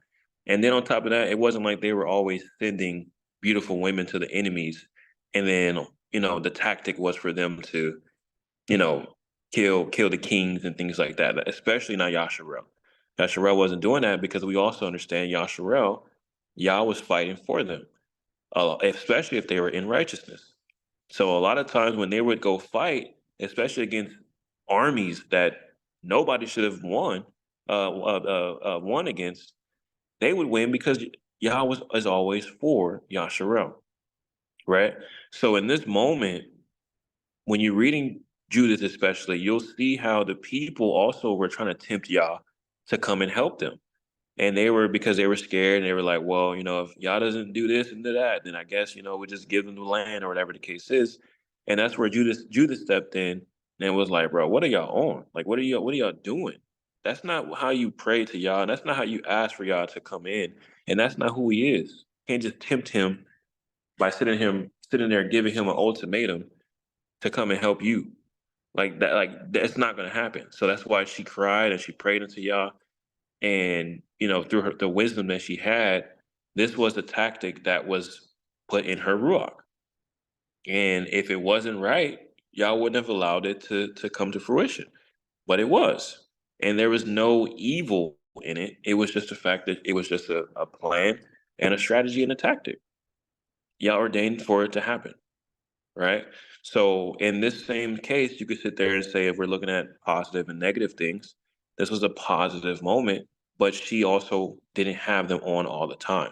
Her wise reasoning did not sit there and say that it was okay to keep a bunch of ornaments and the way that she dressed up when her man was there.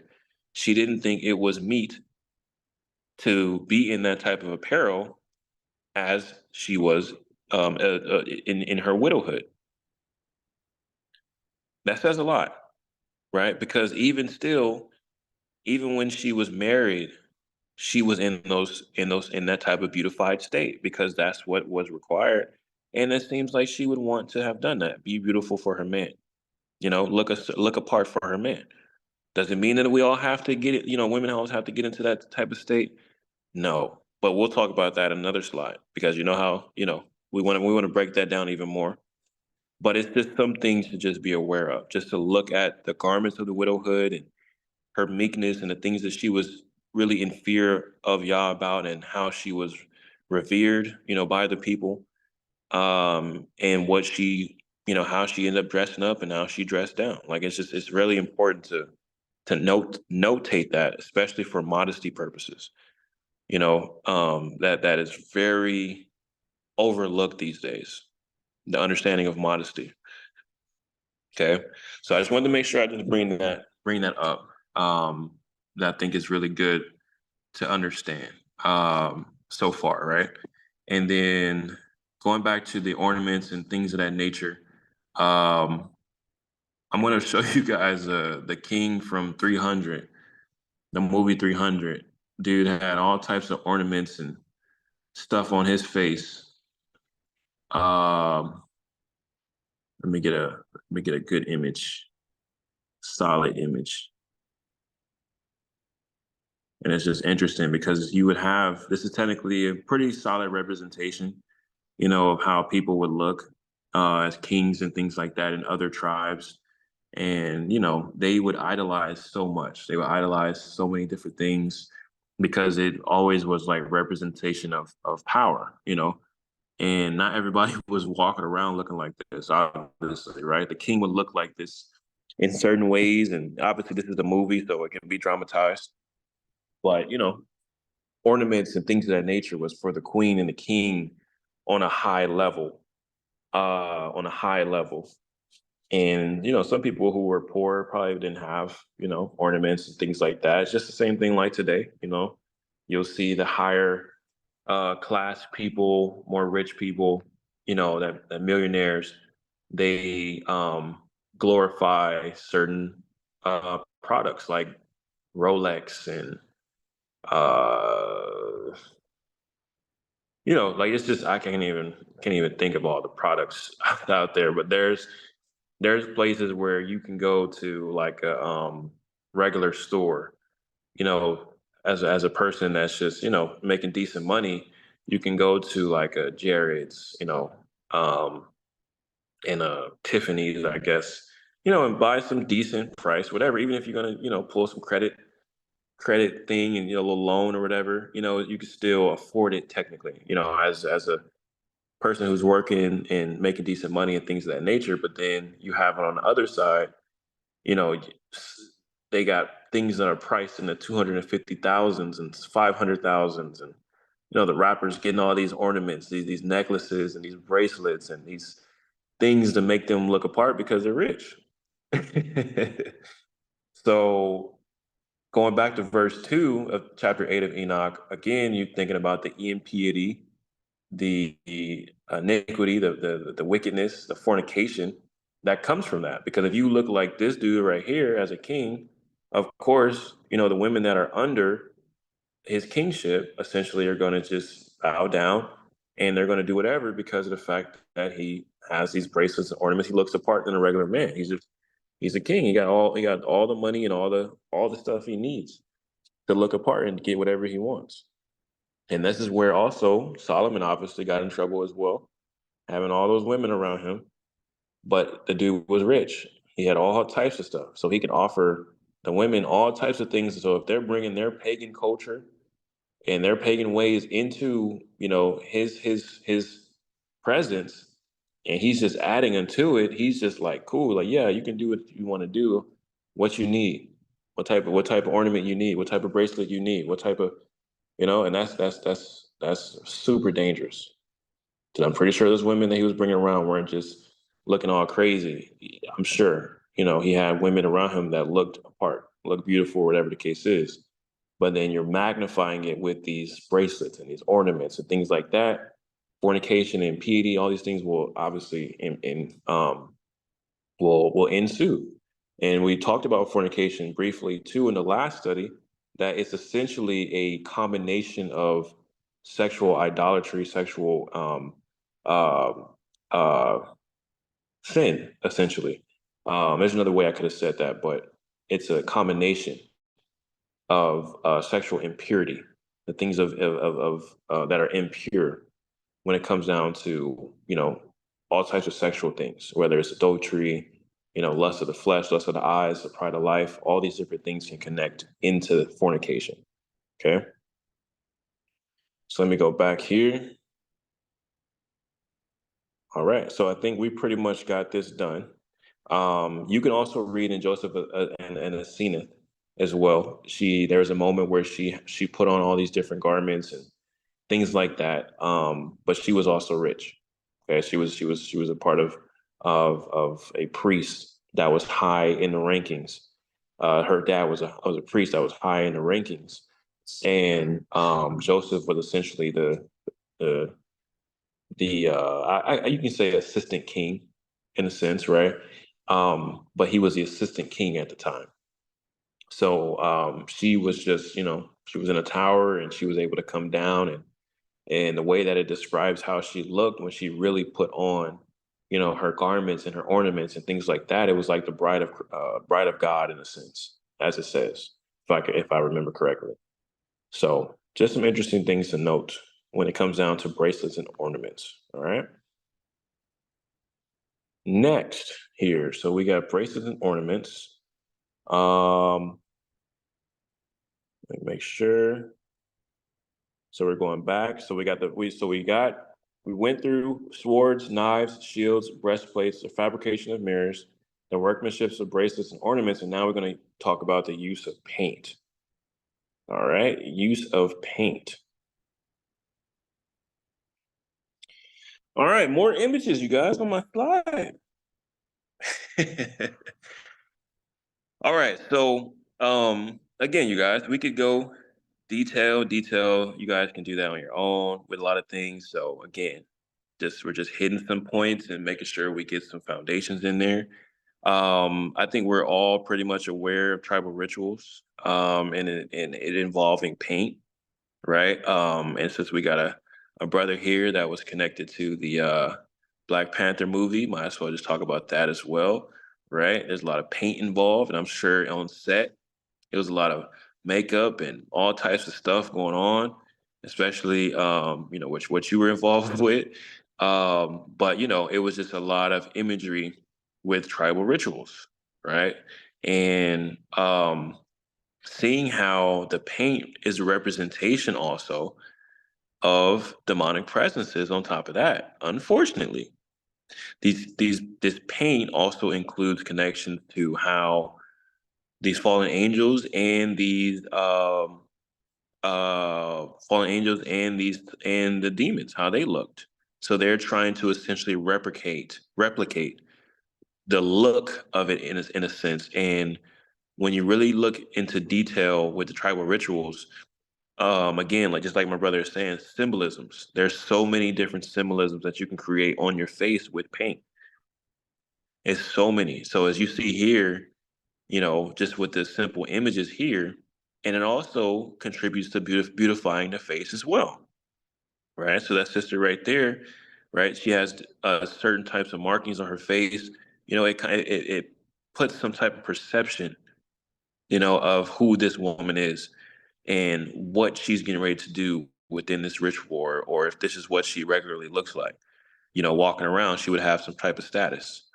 Essentially, witches, shamans, they would all have some type of paint on their face, and obviously, tattoos are also connected to this because there's essentially growing up, they say you couldn't remove tattoos. Now they say that you can, but essentially, it's paint on your skin that they're etching into it, and even that goes down into history.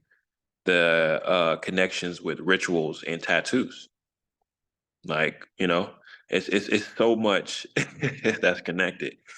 But as you see here, folks, it is connected to the fallen angels and what they taught. Okay, so you have something interesting here as well, Jezebel. Okay, so if you don't know anything about Jezebel, I would read about that. Second Kings chapter 9. All right, we're going to read a little bit of Jezebel and what paint had to do connecting with her. Okay, she was super evil. So just making sure we put that out there. She was super evil, incredibly evil. And you even hear things about Jezebel's spirit and all that stuff nowadays. Um, Very valid. Okay, so Second Kings chapter 9, verse 30 through 37. Okay, so it says, and when Yahoo, interesting, Yahoo, was come to Yazarel, and Jezebel heard of it, and she painted her face and tired her head and looked out at a window. Okay, so simply she painted her face. All right. And as Yahoo entered into the gate, she said, had Zimri peace, who slew his Adonai? And wait, just so I can make sure I put this out there first. This dude's name is Yahoo. Okay, so I've heard people diminish or demean Yahuwah's name, of course, and they try to connect Yahoo, the actual Yahoo, and they was like, that's a pagan idol and all of that stuff. Like this dude's name is Yahoo. Like it's like again, you guys have to be careful of information that you receive, and you got to break down these different things and connect it. There's validity for some things and there's validity for not for certain things, but people go off on the deep end and they start dividing information how they only see it. And then other people start inheriting that same thing only to realize later on if they would have did a little bit more research, a little bit more deeper, have a more deeper understanding, especially of the Hebrew, that these things break down and that again, the fallen angels taught so many men and women different things that has shared over time. So of course they're going to try to have their false gods with similar names and things like that. The Mayans, if I'm not mistaken, had a false god essentially that they called Haya. We read that also in the what did we read that in the not mistaken, what is it called, the Book of Giants, and there was a two children of Shimyaza, one called Haya and one called something else, right? So pretty much there's a lot of things that other cultures have tried to replicate, even with the crescent moon and the full moon and all that stuff. We're gonna go into that in the next study, eventually, or whenever we get to the moon and observing of the stars and all of that stuff. In this same chapter, we're gonna talk about that because they have taken so much of Yah and tried to twist it. So if you don't have deeper understanding from a foundational level, people are going to share things that they really don't truly understand, and then shift the focus off of what we're supposed to really understand from a foundational level. Okay, so I just want to make sure that's there as well, because there's a lot of people that have been in bondage just off of the names. All right, so let me get back to this. Um, so verse 30, she painted her face. All right. Um, and it says, verse 31, and as Yah entered in at the gate, she said, has Zimri peace, who slew his Adonai? And he lifted up his face to the window, and said, who is on my side? Who? And there looked out to him 2 or 3 eunuchs. And he said, throw her down. So they threw her down, and some of her blood was sprinkled on the wall and on the horses, and she trode her underfoot. And when he was come in, he did eat and drink and said, go see now this cursed woman and bury her, for she is a king's daughter. And they went to bury her, but they found no more of her than the skull and the feet and the palms of her hands. Wherefore they came again and told him, and he said, this is the word of Yahuwah, which he spoke by his servant Eliyahu the Tishbe, saying, in the portion of Israel, Yisrael, shall dogs eat the flesh of Jezebel, and the carcass of Jezebel shall be as dung upon the face of the field in the portion of Yisrael, so that they shall not say this is Jezebel. So basically, in this sense, paint was associated negatively to a evil woman in Jezebel. And she painted her face. I think she already knew she was going to die. And essentially, there are rituals where you paint your face and you go through these, type of rituals where you are essentially like dying. You're like rising from the ashes, if I'm not mistaken, in a Black Panther movie. I don't know. I don't know if they painted his face. I can't really remember. I know they made him T'Challa. That's how you pronounce it. Drink the juice, the Black Panther juice, the purple juice, and then they covered his face with the dirt or something like that. And then he was able to go into the spiritual realm and talk with his dad or whatever, his ancestors. But if I'm not mistaken, they painted his face. Maybe not. Maybe they did. But there are tribal rituals where they paint the face, and it's a symbolic connection of like going into the spiritual realm. And so essentially Jezebel seemed like, okay, so it didn't paint his face. Okay. So it seemed like with Jezebel that she may have did that in a connection with like, symbolically saying that she was going to be a part of whatever demon that she already knew she was entertaining. Something of that nature. So this is more so a negative type of sense of association with paint, and that you guys can go back into the chapter and break it down and things of that nature, look up some more information. But it's always good to at least mention these type of things, and then you get to have some deeper connections. So moving on from that, we got First Peter 3, and I know you got that movie, that movie like the back of your hand. So I'm like, that's why I wanted to make sure. Make sure. I'm like, you read your script and read everybody else's script. All right, so First Peter chapter 3, we got verse 3. Okay. And I'll start at verse 1. It says, likewise, ye women, be in subjection to your own men, that if any obey not the word, they also may without the word be won by the conversation of the women, while they behold your chaste conversation coupled with fear, whose adorning, let it not be that outward adorning of plaiting the hair and of wearing of gold, or of putting on of apparel. But let it be that hidden man of the heart, and that which is not corruptible, even the ornament of a meek and quiet ruach, which is in the sight of Elohim of great price. For after this manner, in the old time, the holy women also, who trusted in Elohim, adorned themselves, being in subjection unto their own men, even as Sarah obeyed Abraham, calling him Adonai, whose daughters ye are, as long as ye do well, and are not afraid with any amazement. So you notice here you have a connection of the what we just went over, like ornaments and things of that nature. And you have a, if you wanted to put it like on one side, what it looks like of the people, how they how women adorn themselves outwardly versus adorning yourself inwardly, right? Which even from the inward should come out on the outward, right? The conversations of the women, like it mentions here, chaste conversation, um, and it says a meek and quiet ruach, right? So that obviously there's deeper connections all within this stuff that connects to foundations of fear, wisdom, and righteousness. But it's giving a great,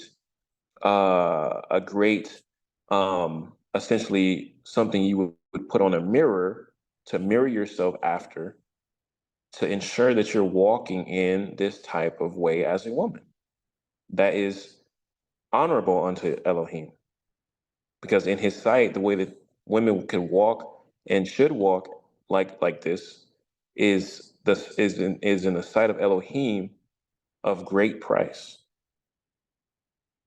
right? So connecting with the painting thing, it's just more so Yah painting a woman of him that is acceptable before him. There's more obviously that you can connect. Definitely, there's some things in Sirach talks about women, and then as I mentioned here, I think I mentioned it in this slide, if I'm not mistaken. Um, Maybe not. It's probably going to come in the next slide. But Proverbs 31, right? So you can paint yourself essentially what a woman of Yah looks like, right? Now it says here as well.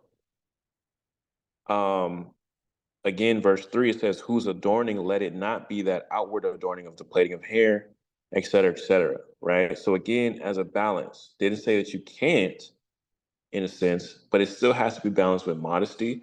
So it has to be balanced with making sure, especially if you're under a man, that you're married, that it's modest unto him, just as we've seen with Judith, right? You know what I'm saying? I'm just trying to make sure it's on record and make sure whoever's listening find the balance. Because again, the way that people do it a lot is like they say, no, you shouldn't do this, no, you shouldn't do that, and then they start looking upon other women who wear an ornament or wear this and that, and they look upon them like they're less than them because now they're holier than thou. And that's not how you're supposed to act. That's not how you're supposed to, conversate and represent yourself, essentially, right? There's so many better ways to do that. There's so many better ways to project things that you do now that you don't do before, and make sure it's balanced. Some people also get sensitive as well. So you can't always control that as well. But again, why should we be sensitive, especially as men and women of Yah, where we see instructions on how to live in him, and someone else is maybe doing it more than the other? There's nothing to get sensitive and, offended of that person, right? It's just more so like maybe you haven't got there yet, and now you just have to just keep practicing and learn, and maybe you want to ask that person how did they get there. Maybe it'll help you, or just essentially just follow Yah's rules and his instructions on how to live, and it will help you go farther in your walk because especially you're doing that intimately with Yah.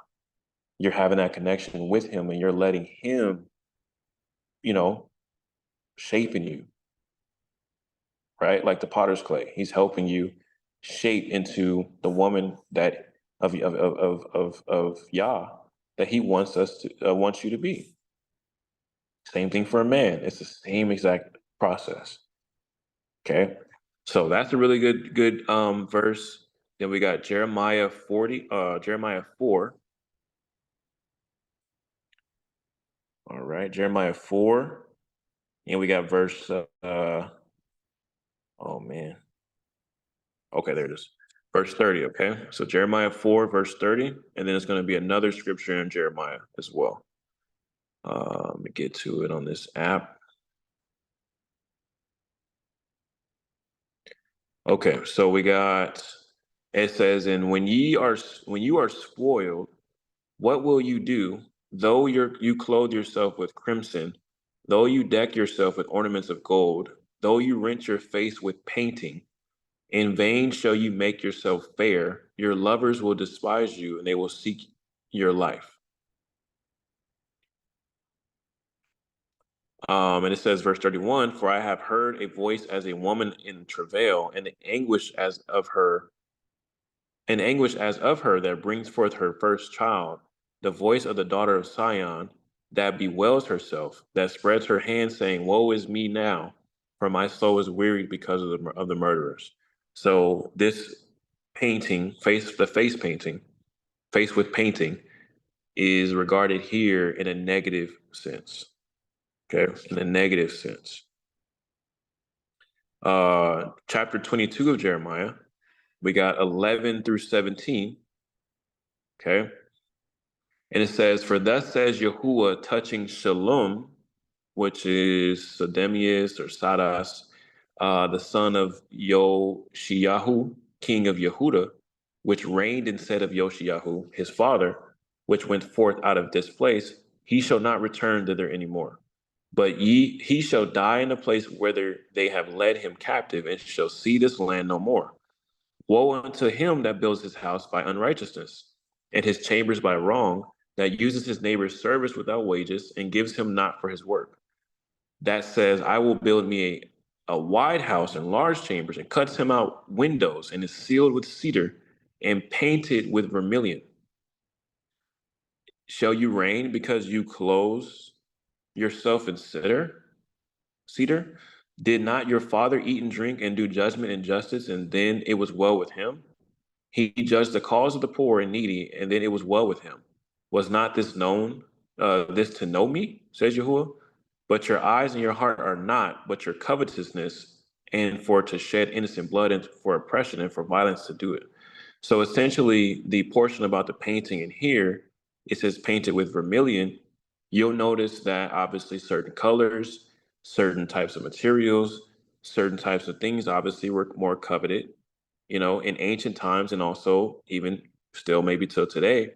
But it meant something. There was always symbolism connected with everything, just as it is today, right? But it's just a little bit different, being in the US versus being in, somewhere else, another country. It could be different, right? But this one is just basically talking about certain color, certain style, whatever it may be, the way that this king was trying to, you know, cover himself with and beautify himself with, technically. And, whether it's his house or, things that he was wearing, and it wasn't a representation of Yahuwah, the way that his dad was representing before he got there into his kingship, right? So in this sense, it would be negative, right? Negative connotation with the painting. All right. Let's go to Ezekiel chapter 23. Ezekiel chapter 23. And again, you guys, make sure you go read these things in context, of course. Verse 36, it says, Yahuwah said, moreover, unto me, son of Adam, will you judge Ohola, and Oholiva, yet declare unto them their abominations, that they have broken wedlock, and blood is in their hands, and with their idols have they broken wedlock, and have also caused their sons, whom they bore unto me, to pass for them through the fire to devour them. Moreover, this they say they have done unto me. They have defiled my sanctuary in the same day, and have profaned my Shabbats. For when they had slain their children to their idols, then they came to the same day into my sanctuary to profane it. And lo, thus have they done in the midst of my house. Um, And furthermore, that ye have sent for men to come from afar, and unto whom a messenger was sent, and lo, they came. For whom you did wash yourself, painted your eyes, and decked yourself with ornaments. So there we go again. And sat upon a stately bed and a table prepared before it, whereupon you have set my incense and my oil. And a voice of a multitude being at ease was with her, and with the men of the common sort were brought Shavium from the wilderness, which put bracelets upon their hands and beautiful crowns upon their heads. And then said I unto her that was old in adulteries, will they now commit whoredoms with her, and she with them? Yet they went in unto her as they go in unto a woman that plays the harlot. So went then in unto Oholah, and unto Oholivah, the lewd women, and the righteous men. They shall judge them after the manner of adulteresses, and after the manner of women that shed blood, and because they are adulteresses, and blood is in their hands.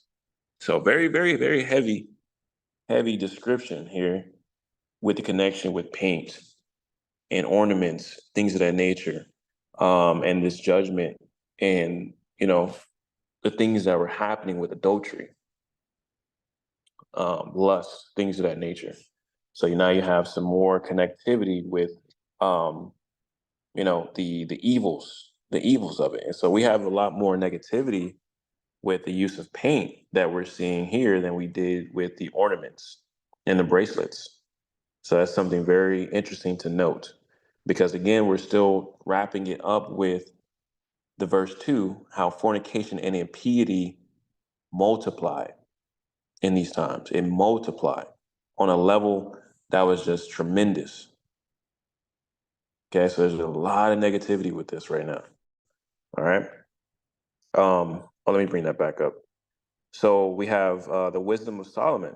Okay, chapter 13. All right, and wisdom of Solomon is fire. If you have not read it, you are missing out. So we have verse 11 through 13, and it's talking about essentially the workmanship of a carpenter. Okay, I'm not going to read the whole entire thing, but it's basically it's the carpenter that skillfully puts together an idol. Okay, skillfully puts together an idol, and there's a lot of painting that could be involved, especially with the colors and the way that this idol has to be glorified. So of course, because of their workmanship and because of how detailed they are, they're going to make sure that these things are utilized and painted. And you'll notice also in these scary movies, that they call scary movies. There was two movies that I saw some years ago, but more recent, that I was doing some research on, and it was one of the movies was called, I think it was called Midsommar, and I think I've mentioned this in some other studies as well.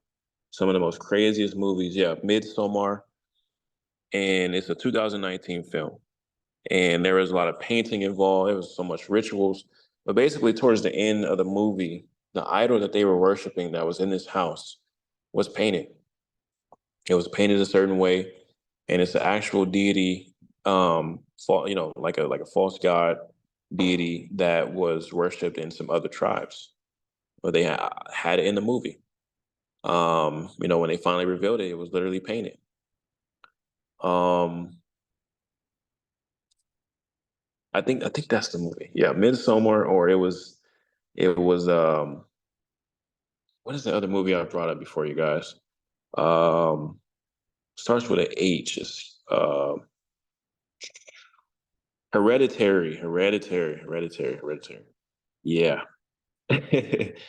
So I think maybe that happened in the Midsummer. It was some painting and stuff going on that they saw, some idols, some idol worship and things like that. But even in the movie Hereditary, I think towards the end of the movie, if I'm not mistaken, maybe I'm taking it from this movie, but there was all these people that were in this room, and they were naked, and they were, it was a ritual going on, and the whole ritual was to get this idol that they worshipped to be able to partake in basically in a body, to take a body. And the mother, at the end of that movie, she was already completely possessed, and they used her son's body to bring this idol into life. Basically, it's crazy, crazy, crazy, crazy, crazy stuff, man. Which still connects to this whole chapter: sorcery, witchcraft, rituals. Is insane. But yeah, so chapter 15 of Wisdom of Solomon also is very connected to idol worship, how they paint different things, how they put together all these different idols to look a certain way, look apart. Um, and it says, let's see here, chapter 15, verse 1 through 5, it says, "But you, O Elohim, are gracious and true, long suffering, and in mercy, ordering all things. For if we sin, we are yours, knowing your power. But we will not sin, knowing that we are counted yours. For to know you is perfect righteousness. Yeah, and know your power is the root of immortality. For neither did the mischievous invention of men deceive us, nor an image spotted with diverse colors, the painter's fruitless labor, the sight whereof entices fools to lust after it. And so they desire the form of a dead image that has no breath. Both they that make them and they that desire them and they that worship them are lovers of evil things and are worthy to have such things to trust upon." Wow, that was fire. Man, man, man. So yes, I mean that was perfectly perfectly already written, right? No need to expound on that one. So then we got a First Maccabees chapter 3, verse 48 here. Okay, so it says, "And laid upon the sefer of the Torah, wherein the heathen had sought to paint the likeness of their images."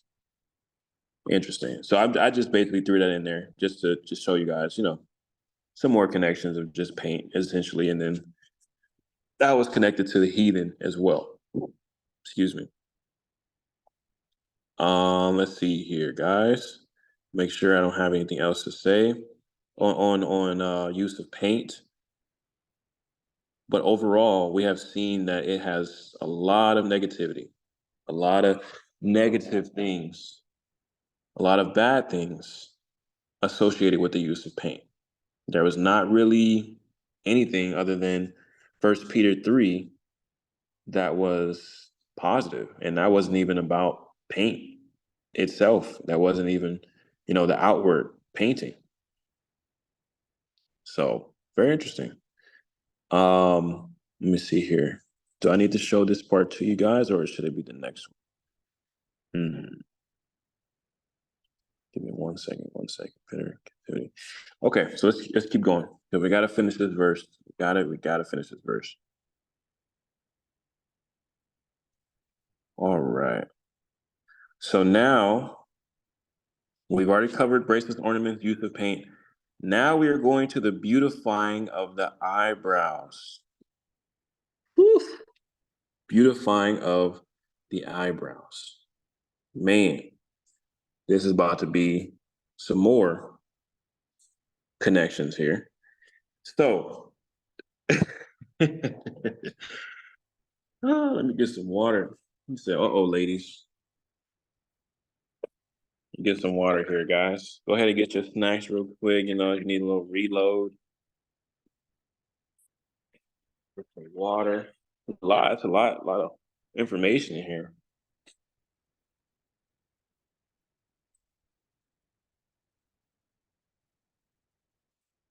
Hey, and Ak, yeah, you can't even just say ladies these days. There's a lot of hybrid men out there, man. A lot of hybrid men out there. Hide your kids, hide your wife.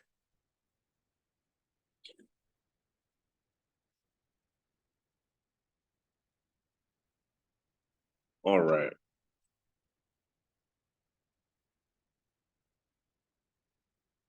Oh, wait a minute. This is not the slide. This is not the slide. There's more on here. Give me 1 second. There's way more on here.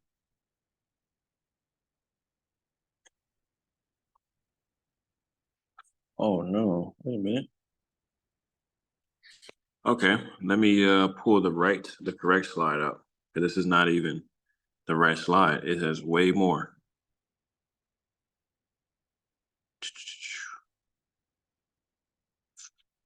Give me 1 second.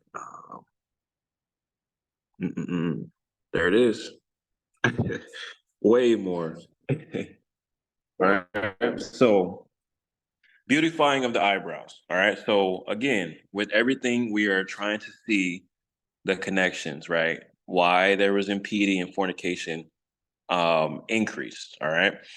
So I'm just gonna go down the list. We're gonna just hit all these different things because it was just more so me just putting a bunch of stuff that's connected to the beautifying of the eyebrows together. All right. So you have obviously, as I always keep repeating, do your research, have good conversations about it, be balanced in all your understanding, right?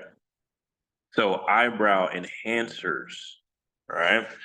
Um, women are like, we already know what that is or whatever, but we got to put this on record, all right? So I'm just gonna put. I had some other information already out at first, but eyebrow enhancers. Okay, so of course, typically most people have eyebrows, so easily, whatever is an eyebrow enhancer is something that's gonna, make your eyebrows look more enhanced. Um, so eyebrow enhancers are products that work to accentuate your eyes and frame your face by giving you fuller eyebrows. So this is going to be really, really, really, really, really, really important. Okay, because the eyebrows is not just about the eyebrows; it's about the eyes.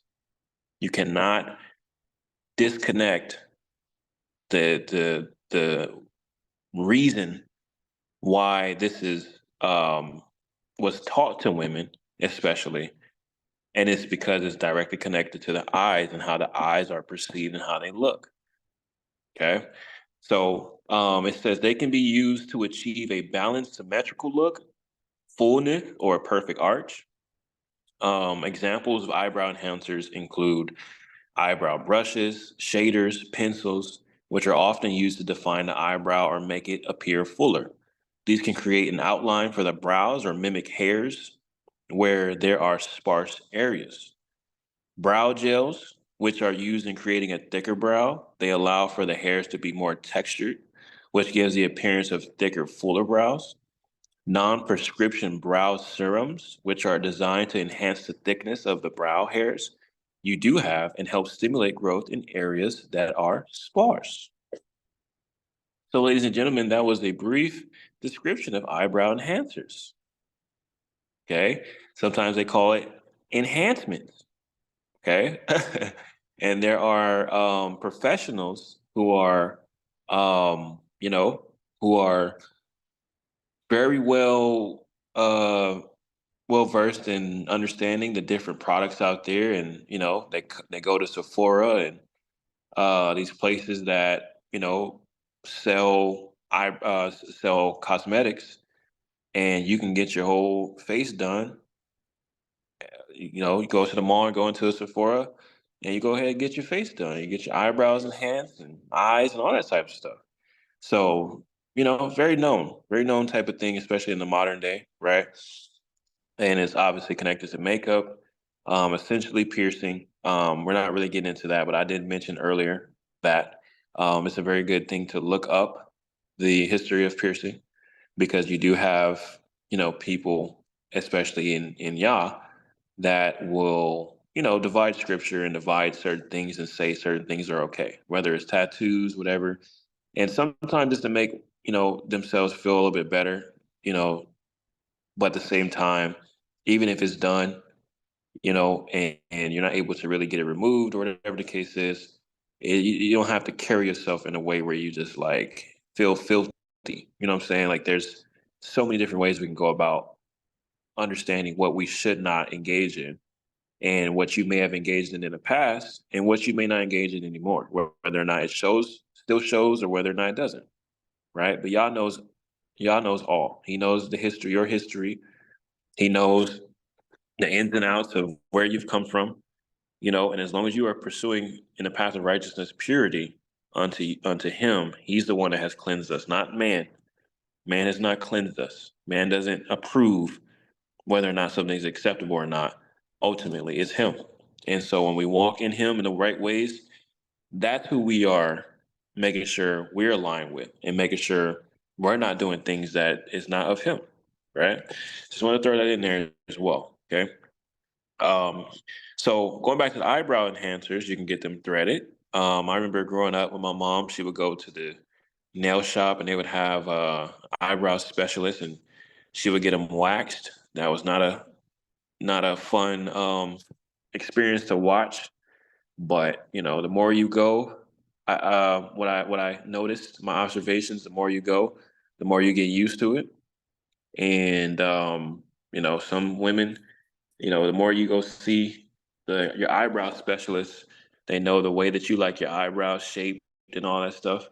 Um, so I grew up with a single mother, so I know probably a lot more than most. I don't know. I don't say a lot. I don't know a lot more, but I could probably speak to a lot more on different things that I just observed as a kid. 'Cause I was always very observant. Just with my single mom, growing up and seeing her just do different things. She had me at 19, I believe. So literally watched her grow up, really. Um, so yeah, so then and even my wife, obviously, my wife for sure. We got together basically 16, 17. Um, so it's been, some years just also observing her and watching her go through her process, her growth in the most high, from doing certain things, with makeup, and then now, where she's at now. So, the whole threading of the eyebrows, I guess that was already something that was out there, probably overseas, maybe, or something. I don't know. I'm sure you guys have more information on that. Um, but threading is something that they do with eyebrows. They put these two threads and they just go to work, tear your face up. I'm just kidding.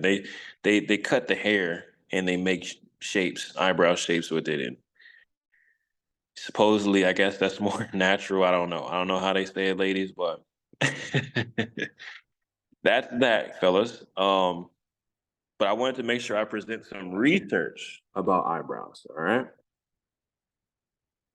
This is such a class-like class-like setting today. All right. So, hey, no way. No way. That's crazy. Why would a PDF take this image, keep this image here? All right, guys. So anyway, it's okay. But it's basically it's talking about the beginnings of eyebrow enhancement. Okay.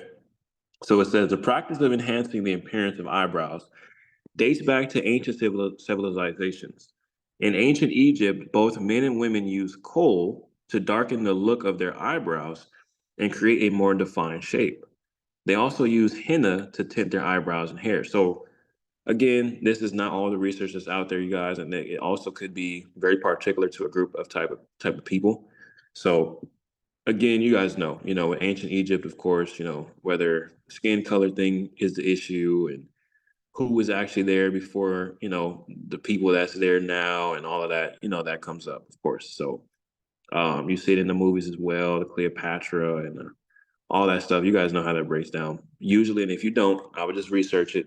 But sometimes research does include a specific people based off of specific types of history that they believe in. So it's just overall just making sure you read through the research and just, balance it out.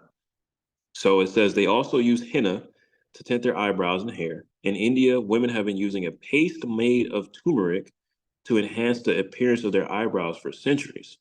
In the Middle Ages, women would pluck their eyebrows to make them look thinner. And in the 18th century, women would shave their eyebrows completely and draw them on with lead pencils. Wow. The modern era of eyebrow enhancers. Okay, so in the 20th century, cosmetic companies began to produce products specifically designed to enhance the appearance of eyebrows. In the 1920s, eyebrow pencils became popular, and women would draw on thin, arched eyebrows to emulate the style of movie stars like Clara Bow and Louise Brooks, whoever that is. In the 1940s, fuller looking eyebrows became popular, and women would use eyebrow powders to make their eyebrows look thicker. In the 1960s, a thick natural eyebrow look became popular, and women would use clear gels to keep their eyebrows in place. Goodness, that's a lot of work, man. The rise of eyebrow enhancing products. In the 21st century, eyebrow enhancers have become more popular than ever before. There are a variety of products available, including eyebrow pencils, powders, gels, and pomades. One of the most popular products is eyebrow mascara, which is designed to tint the eyebrows and keep them in place. Another popular product is an eyebrow serum, which is designed to make eyebrows look fuller. How to choose the right, I'm just kidding, I'm not about to read that. Come on now. So I was just reading that just to expose the types of things out there that goes into eyebrows. Like it's crazy. It's just so much. It's so much. Here's another some more research here. Eyebrows throughout history. So I'm not really going to read all of this, you guys. I just wanted to read that first one. We got like a pretty solid summary. So you see here, you got the ancient Egypt. You see here, they're mentioning the Egypt god Horus, the model, these dark, thick, pronounced eyebrows that drew attention to his eyes and black oxide substances and all of that. Interesting. You got the ancient Greeks and Romans, and it's saying that they valued women's purity in the natural. So unkempt eyebrows were desirable. Interesting.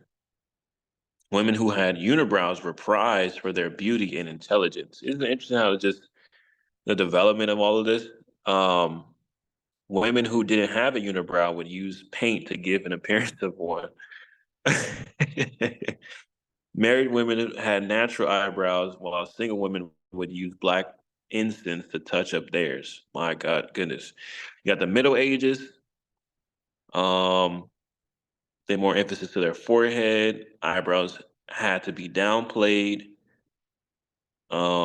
See, look, now you got color involved: reddish blonde color, strawberry blonde, whatever. 1920s, man. So now you got the thin pencil look eyebrows, straight and extended beyond the outer corner of the eye. 1930s, you got more of a curved arch. You got the 1940s, softer look with the heavier, thicker brows. Man, I'm thankful I'm not a woman. That's tough. That's extremely tough. That's extremely tough, man. 1950s, 1960s, 70s, 80s, 90s. Like, my goodness. Look at all this stuff.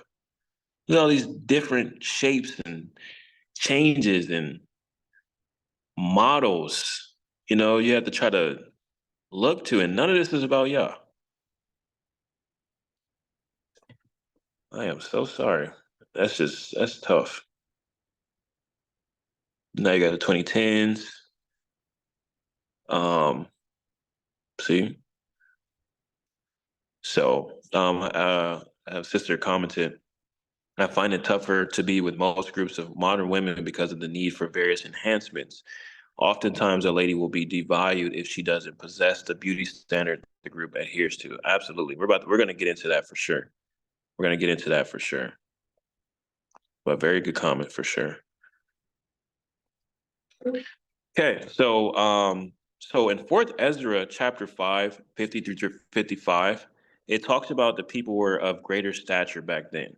Okay, so with that being said, the sons of men, right? These specific types of angels, the fallen angels that had relations with women, in order for them to have looked down and really see what they saw, even by the influence of the five Hasatans, they were looking upon women that were not as of a stature as they are today. It's not to sit there and say less beautiful or anything of that nature. Even the men were of more stature back then. You know, they were they lived till everybody lived to like 900 and 500, 600. They were all up there, right? Can't even get past 120. That's the line, and then it even goes less than that for the average lifespan of a man and a woman.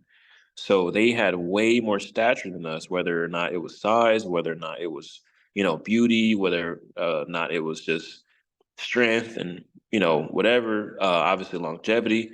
It was they just had a different stature.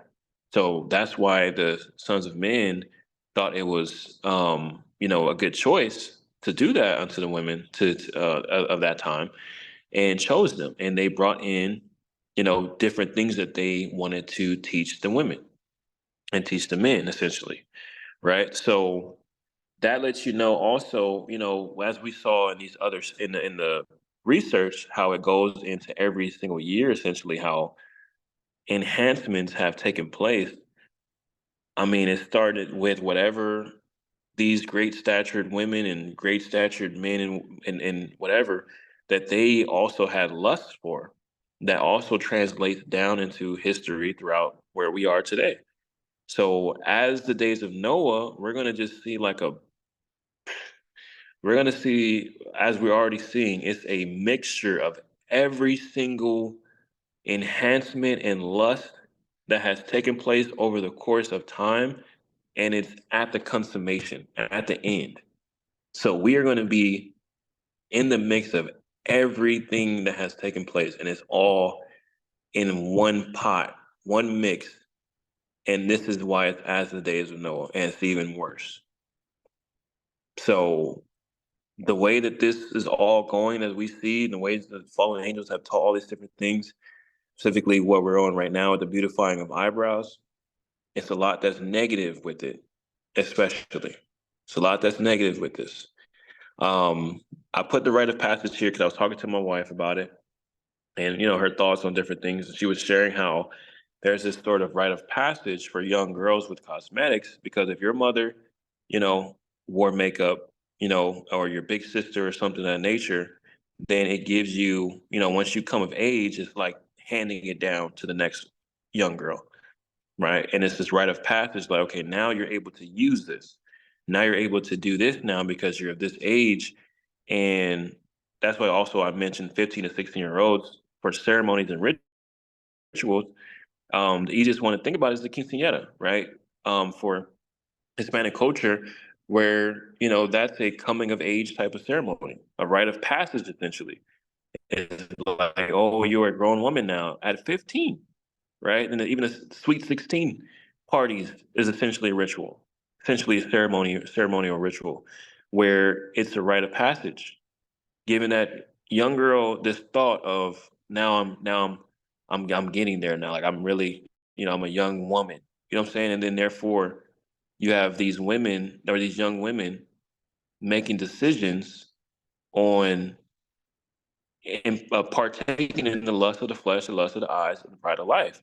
It's even earlier, for sure. It's even earlier depending on what environment they're growing up in. But around this age is really where it takes place the most, where that rite of passage is presented, and it's really by the parents. And of course, the natural man would sit there and say there's nothing wrong with this and all of that, but we don't look at these things as a natural man, right? We look at these things from a spiritual discern understanding and breaking this word down and really being able to have the wisdom to understand the things of men that has taken place and what is wrong and what is right? Even from a universal, neutral standpoint, from a natural law standpoint as well, just seeing the good versus the evil, simply, right? There's a lot of things that open up at this age for women when they are essentially presented a rite of passage. It's very dangerous, right? So you have even like Proverbs 7, the harlot wife that came out to the that came out to the young men, and she was married, and she came out to the young man, and you know seduced him essentially. And so again, these habits could start at a young age. These habits can start at a very young age and obviously lead to further habits of adultery, fornication, wickedness essentially as a woman, because it was already presented to you and not you weren't protected back then. There's a lot of stuff that women go through, on a whole different level, and even men, right? But just from the beautifying of the eyebrows alone, just seeing how it connects with the cosmetics and the things that can beautify a face, it's connected directly to forms of harlotry, forms of um, seduction, forms of you know just bringing upon lust essentially, um, for the one that is beholding that person. And it's just what it is. It's just what's connected to it, right? So then you have in Proverbs 31, a different connection of womanhood, just like we saw in in the last slide, how you have the adorning of oneself on the inside that still takes place on the outside, but it's Yah's character. You have in Proverbs 31 a woman who's doing the things of Yah, essentially taking care of her home, and et cetera, et cetera. And I don't remember if it actually presents anything about how she looks, but I'm gonna pull it up right now. I'm gonna go in through it right now. So it starts chapter 31, and it talks about verse 10, the virtuous woman. And it says that her price is far above rubies. So it's connected directly with wisdom, right? The price of wisdom is far beyond rubies, let's just say. Um, so it talks about her doing good and not doing evil, that she goes and gets the stuff that she needs for her household. Um, she perceives merchandise. She's this is a lot of work, that she's doing. And she's known in her gates. Strength and honor are her clothing, and she shall rejoice in the time to come. She opens up her mouth with wisdom, and in her tongue is the Torah of kindness. She looks well to all the ways of her households and eats not the bread of idleness. So this has, in verse 30, it says, favor is deceitful and beauty is vain. But a woman that fears Yahuwah, she shall be praised. Give her of the fruit of her hands and let her own works praise her in the gates. So there you have it. Beauty is not glorified by Yah. It's the inside. It's the works of righteousness. He's already formed you the way that he's going to form you, especially thinking about it as a young woman, 15 to 16-year-old, the light of Yah should be upon the youth, especially, being young and they haven't gone through anything, let's just say if they don't have any health issues, let's just say, or whatever the case is, but it typically, the youth will look youthful, right? And to start making beauty an idol, essentially, to start absorbing vanity, essentially, that Yah doesn't even care about. He doesn't, like, you're already beautiful. You're already beautiful enough to Yah the way that he made you. And it's really about adorning the things that he wants in your character to come out, especially if you are a future wife or you're already a daughter, you're already a sister, someone's friend. Like he wants those things more than anything. This could be, for a young woman who may be struggling with some type of confidence issues or whatever the case is, because it's extremely tough to go through all of that, and not hear any of this the way that Yah would want to speak to his daughters, right? To speak to his daughters. And there is a sense of beauty involved in the sense of the look, of course, from the outside, because of the beholders, they're able to see and judge, essentially. But Yah sees it all. He sees it all, and he's never came at anybody in the word talking about how ugly they are or how beautiful they are.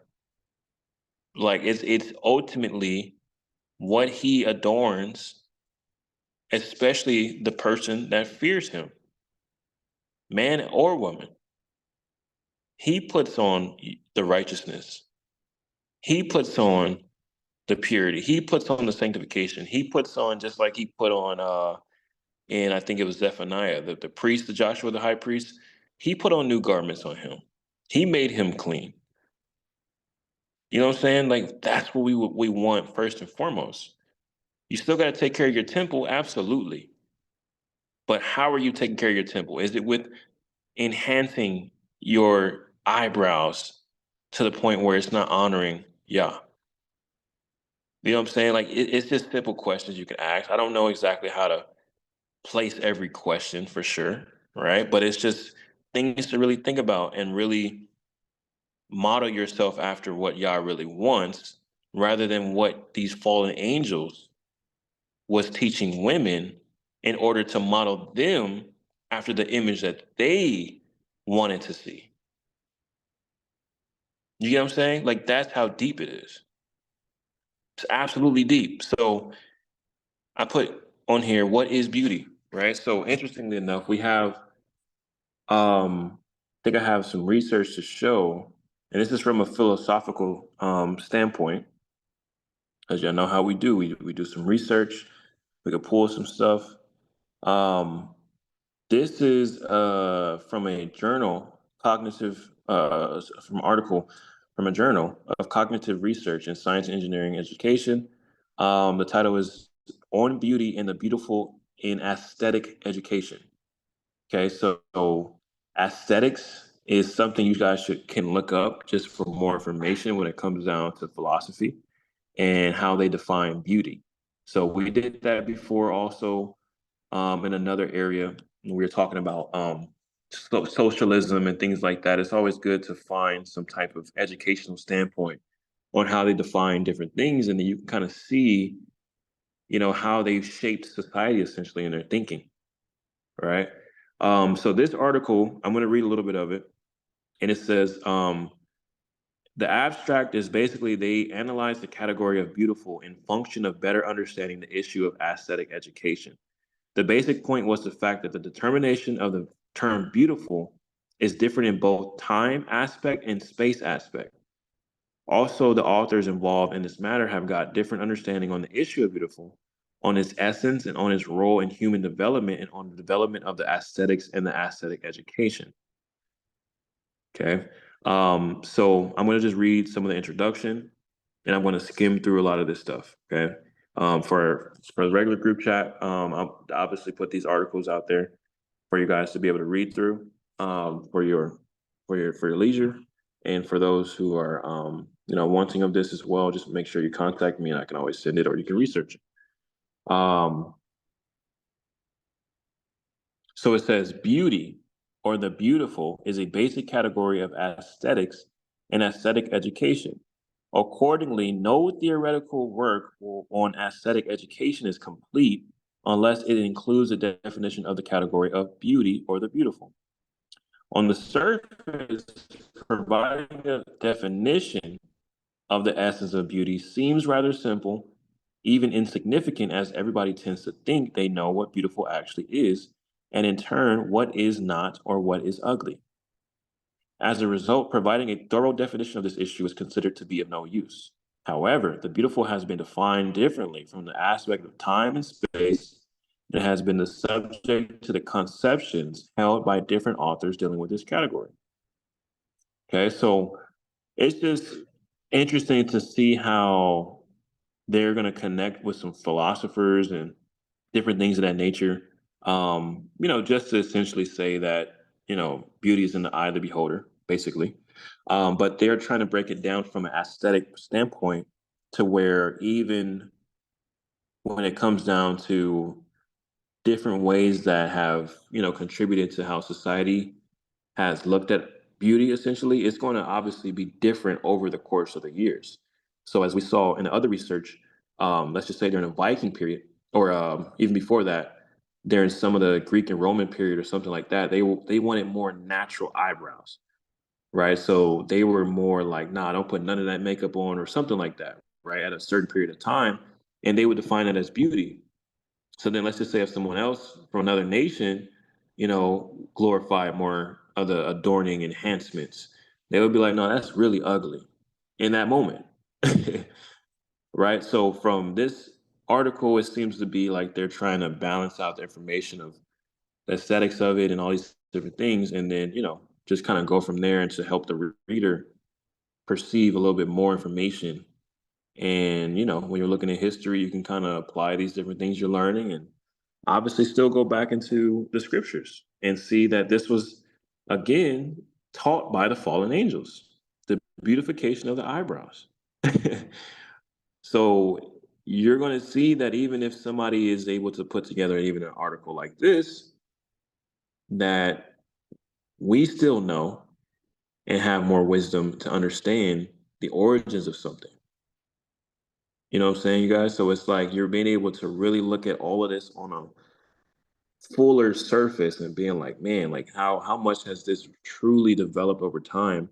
And even in your own personal lives, your experiences, right? Being able to really understand like the things that you went through and how the enemy was really trying to tear you down, or even in the midst, maybe now, trying to tear you down just because of the developments that has happened over time to put people in bondage for making them feel like they are or they're not beautiful, right?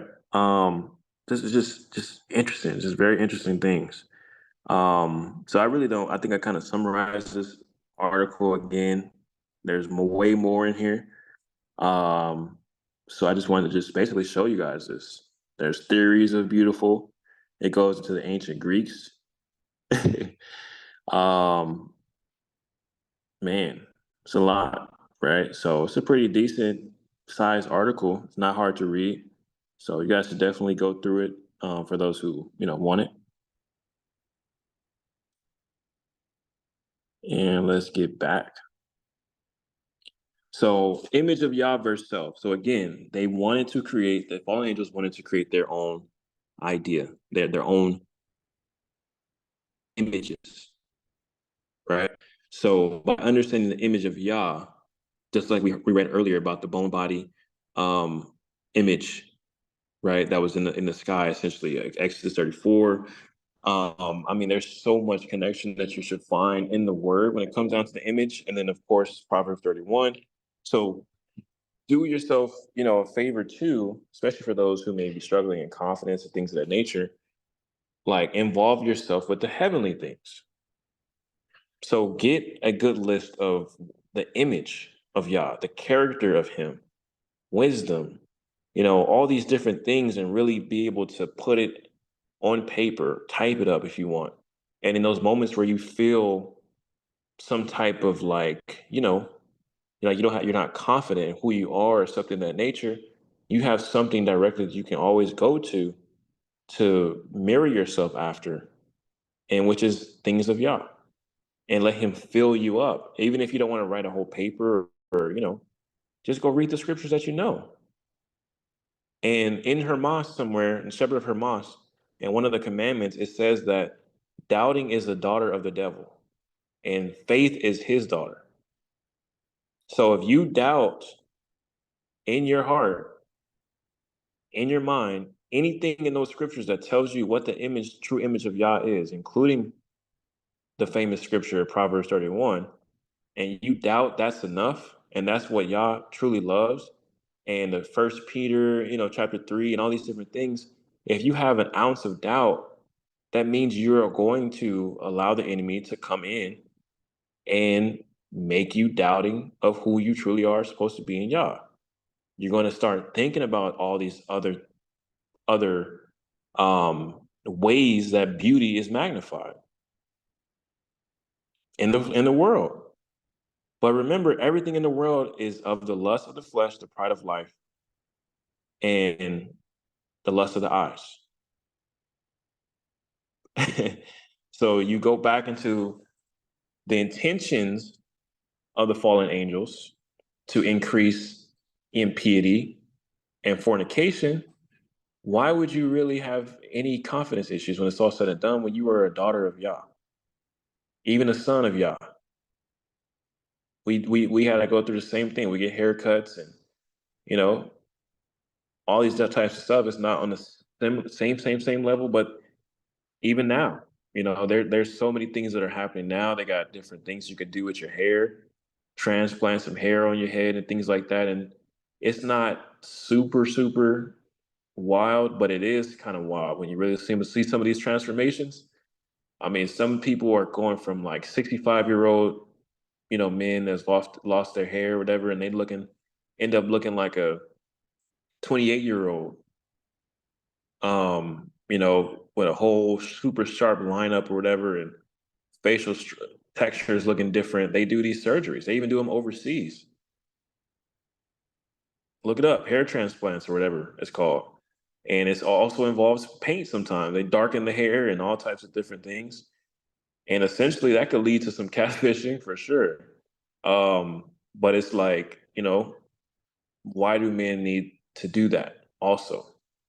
What are they dealing with? What type of imagery are they dealing with? What are the issues with that? Even if they're married, what if they have some issues with how their wife looks at them, or how they look at their wife, or it's all types of different aspects you guys can go with this, especially from a conversation standpoint, but ultimately tie it back to Yah and find his image of what he wants us to look like. Because when we get our heavenly bodies, it's going to be absolutely amazing. What we are here on earth, what we have right now, we got to take care of that absolutely. But we're all going to be shining with light when we get our heavenly bodies. It's going to be awesome. And then just came to me right now in Second Baruch, it says something about you being able to transform into essentially whatever you want. So it's the Second Baruch chapter 51. Okay. So it says, and it shall come to pass when that appointed day has gone by, that then shall the aspect of those who are condemned be afterwards changed, and the glory of those who are justified. So again, this is separation between the unrighteous and the righteous. It says, for the aspect of those who now act wickedly shall become worse than it is, as they shall suffer torment. Verse 3, also as for the glory of those who have now been justified in my Torah, who have had understanding in their life, and who have planted in their heart the root of wisdom, then their splendor shall be glorified in changes, and the form of their face shall be changed to be turned into the light of their beauty. Look at that. So the light of their beauty, the light of your beauty is connected directly to being justified in his Torah, having understanding, and your heart having the root of wisdom. That's amazing. Continues. It says that they may be able to acquire and receive the world which does not die, which is then promised to them. So you have to have this body, this type of body, in order to qualify to be able to be in the world that is promised to you. It says for verse 4, for over this above all shall those who come then lament that they rejected my Torah and stopped their ears that they might not hear wisdom or receive understanding. When therefore they see those over whom they are now exalted, but who shall then be exalted and glorified more than they?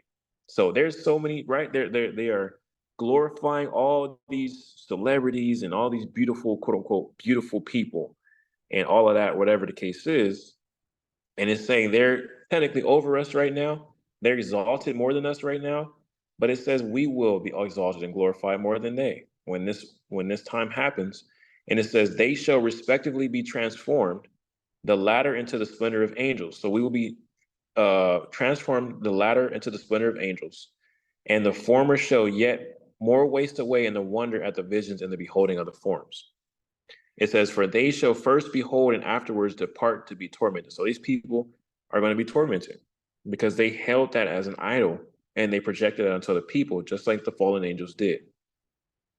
It says, but those who have been saved by their works and to whom the Torah has been now a hope and understanding and an expectation. That's what your Shabbat is also about. An expectation, a hope of what's to come. So that's why you rest in it and you cease from doing anything, because you're able to look up and truly behold in hope and in faith. Allow that promise that is already there, etched into creation, to come when it will. And that gives you rest in your bones. So to whom the Torah has been now a hope and understanding, an expectation and wisdom, a confidence, shall wonders appear in their time. For they shall behold the world which is now invisible to them, and they shall behold the time which is now hidden from them. A time shall no longer age them. For in the heights of that world shall they dwell, and they shall be made like unto the angels, and be made equal to the stars, and they shall be changed into every form they desire, from beauty into loveliness, and from light into the splendor of glory. For there shall be spread before them the extents of paradise, and there shall be shown to them the beauty of the majesty of the living creatures which are beneath the throne, and all the armies of the angels who are now held fast by my word, lest they should appear, and are held fast by a command, that they may stand in their places till their advent comes. Can you imagine how they just ready to go? And it is like, on your word, Yah. Yahuwah Sabaoth, on your word. Verse 12, moreover, there shall be then be an excellency in the righteous, surpassing that in the angels. Surpassing that in the angels. That's what's to come. For the first shall receive the last, those whom they were expecting, and the last, those of whom they used to hear that they had passed away. For they have been delivered from this world of tribulation and laid down the burden of anguish. For what then have men lost their life, and for what have those who were on the earth exchanged their soul? For then they chose not for themselves this time, which beyond their reach of anguish could not pass away, but they chose for themselves the time whose issues are full of lamentations and evils, and they denied the world which ages not, those who come to it, and they rejected the time of glory, so that they should not come to the honor of which I told you before. This is why Yah told Ezra for us to not, for the warning to, if you would fall into both worlds. I'm going to read that really quick because it just connects to this real quick.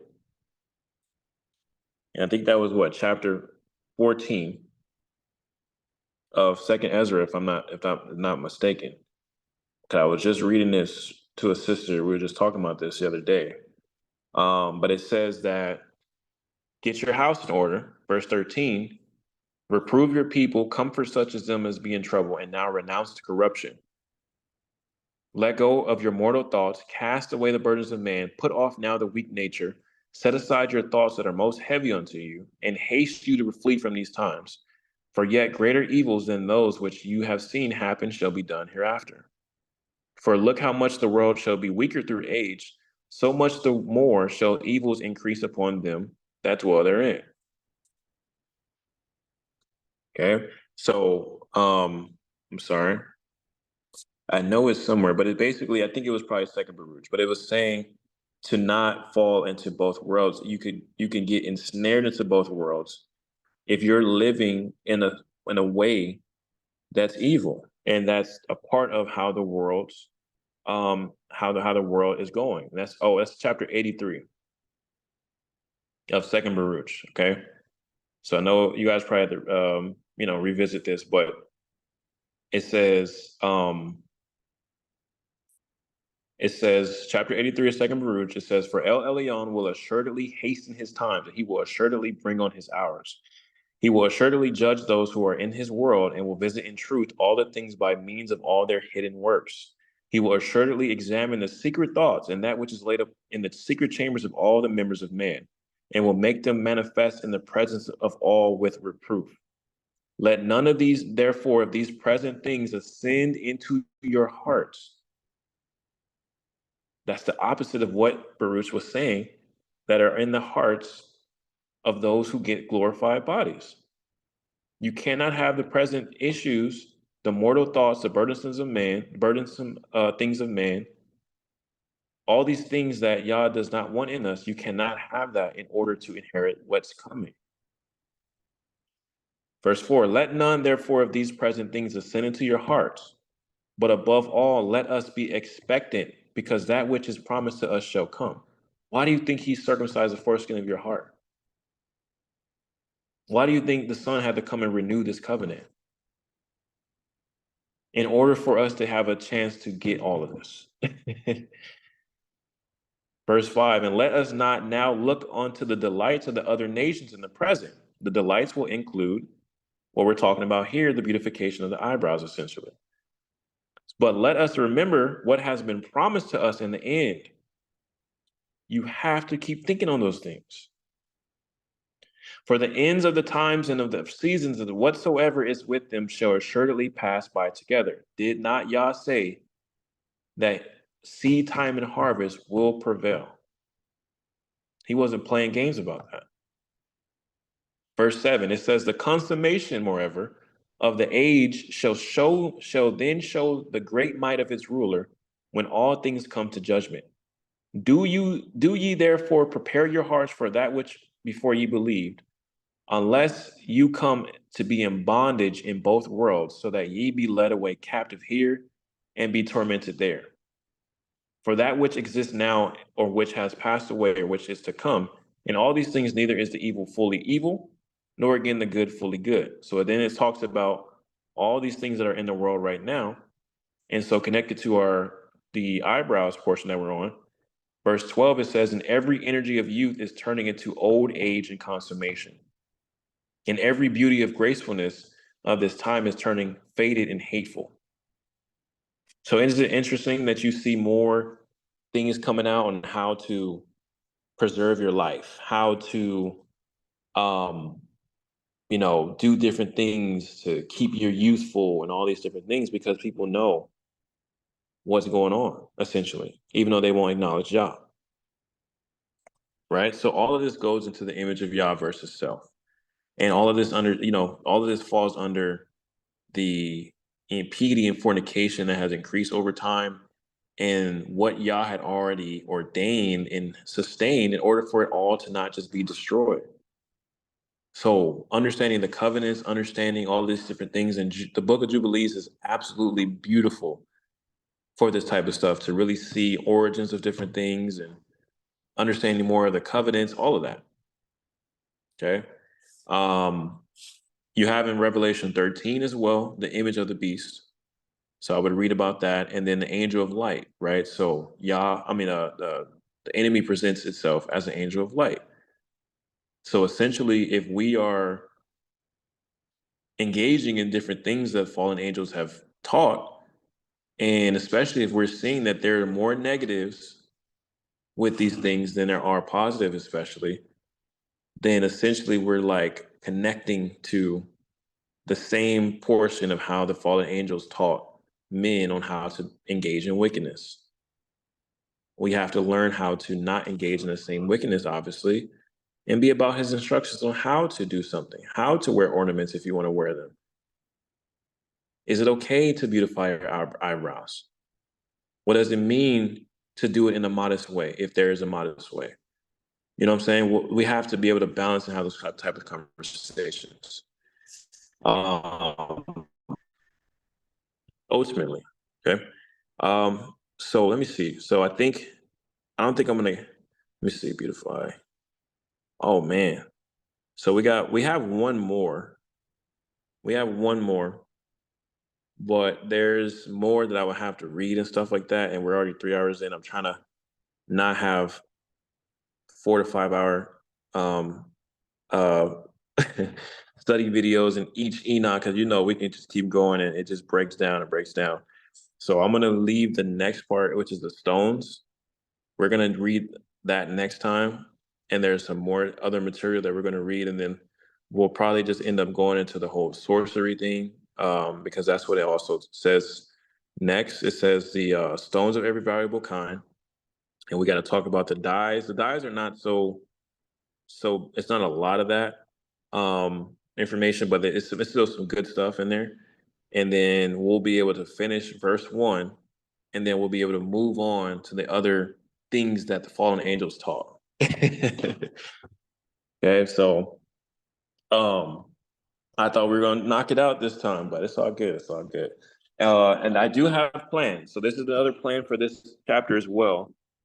I think either it's gonna be on podcast to get back into that podcast, or it may be put on YouTube for the study. But I think what I want to do, I want to pray about it again. But I think I want some sisters to interview and just kind of talk about their experience with, growing up with the whole beautification thing, and kind of just talk about their testimonies to where they are now. And I think this would give I think it would be encouraging, because it's not just, the people that usually come into the studies and watch them. You just never know. Maybe it's for your daughter, maybe it's for, someone that essentially, that could use it. And if they can hear more about, women who are truly in Yah pursuing the path of righteousness and hear their stories, I think that would be beneficial. You know what I'm saying? I really think that would be beneficial. I think on the men's end, there could be, I'll pray about that too. It could be, a little bit more, but like a type of interview as well, but it's not nearly the same level as women, you know? So I think that's going to be one of the studies, or it's just going to be on the podcast, but I think more than likely it's going to be a study. So I'm not asking that all women. I'm only, I want to just ask the ones I know who's right in the mind. And um, no, don't let me even say that. I'm not trying to say that. Not trying to say that, y'all. But I want the women that I know who, will really bring it together and not speak in a way where it's gonna demean anyone. You know what I'm saying? And demean other women, and make it seem like they're, holier than thou, and like, okay, well now, if you do this, you know what I'm saying? Like, I think there's a way women you could share the testimony and let it be balanced, essentially. And that's what I want the most. But you're still gonna be an example for y'all. Okay, so that includes things that you went through with your hair, especially say black women, quote unquote black women, right? Um, you know, maybe you went through a process with your hair, with how you used to wear certain things and now where you are now. So we'll be able to get more information on that from a few women, and I think that would be edifying. I think it will.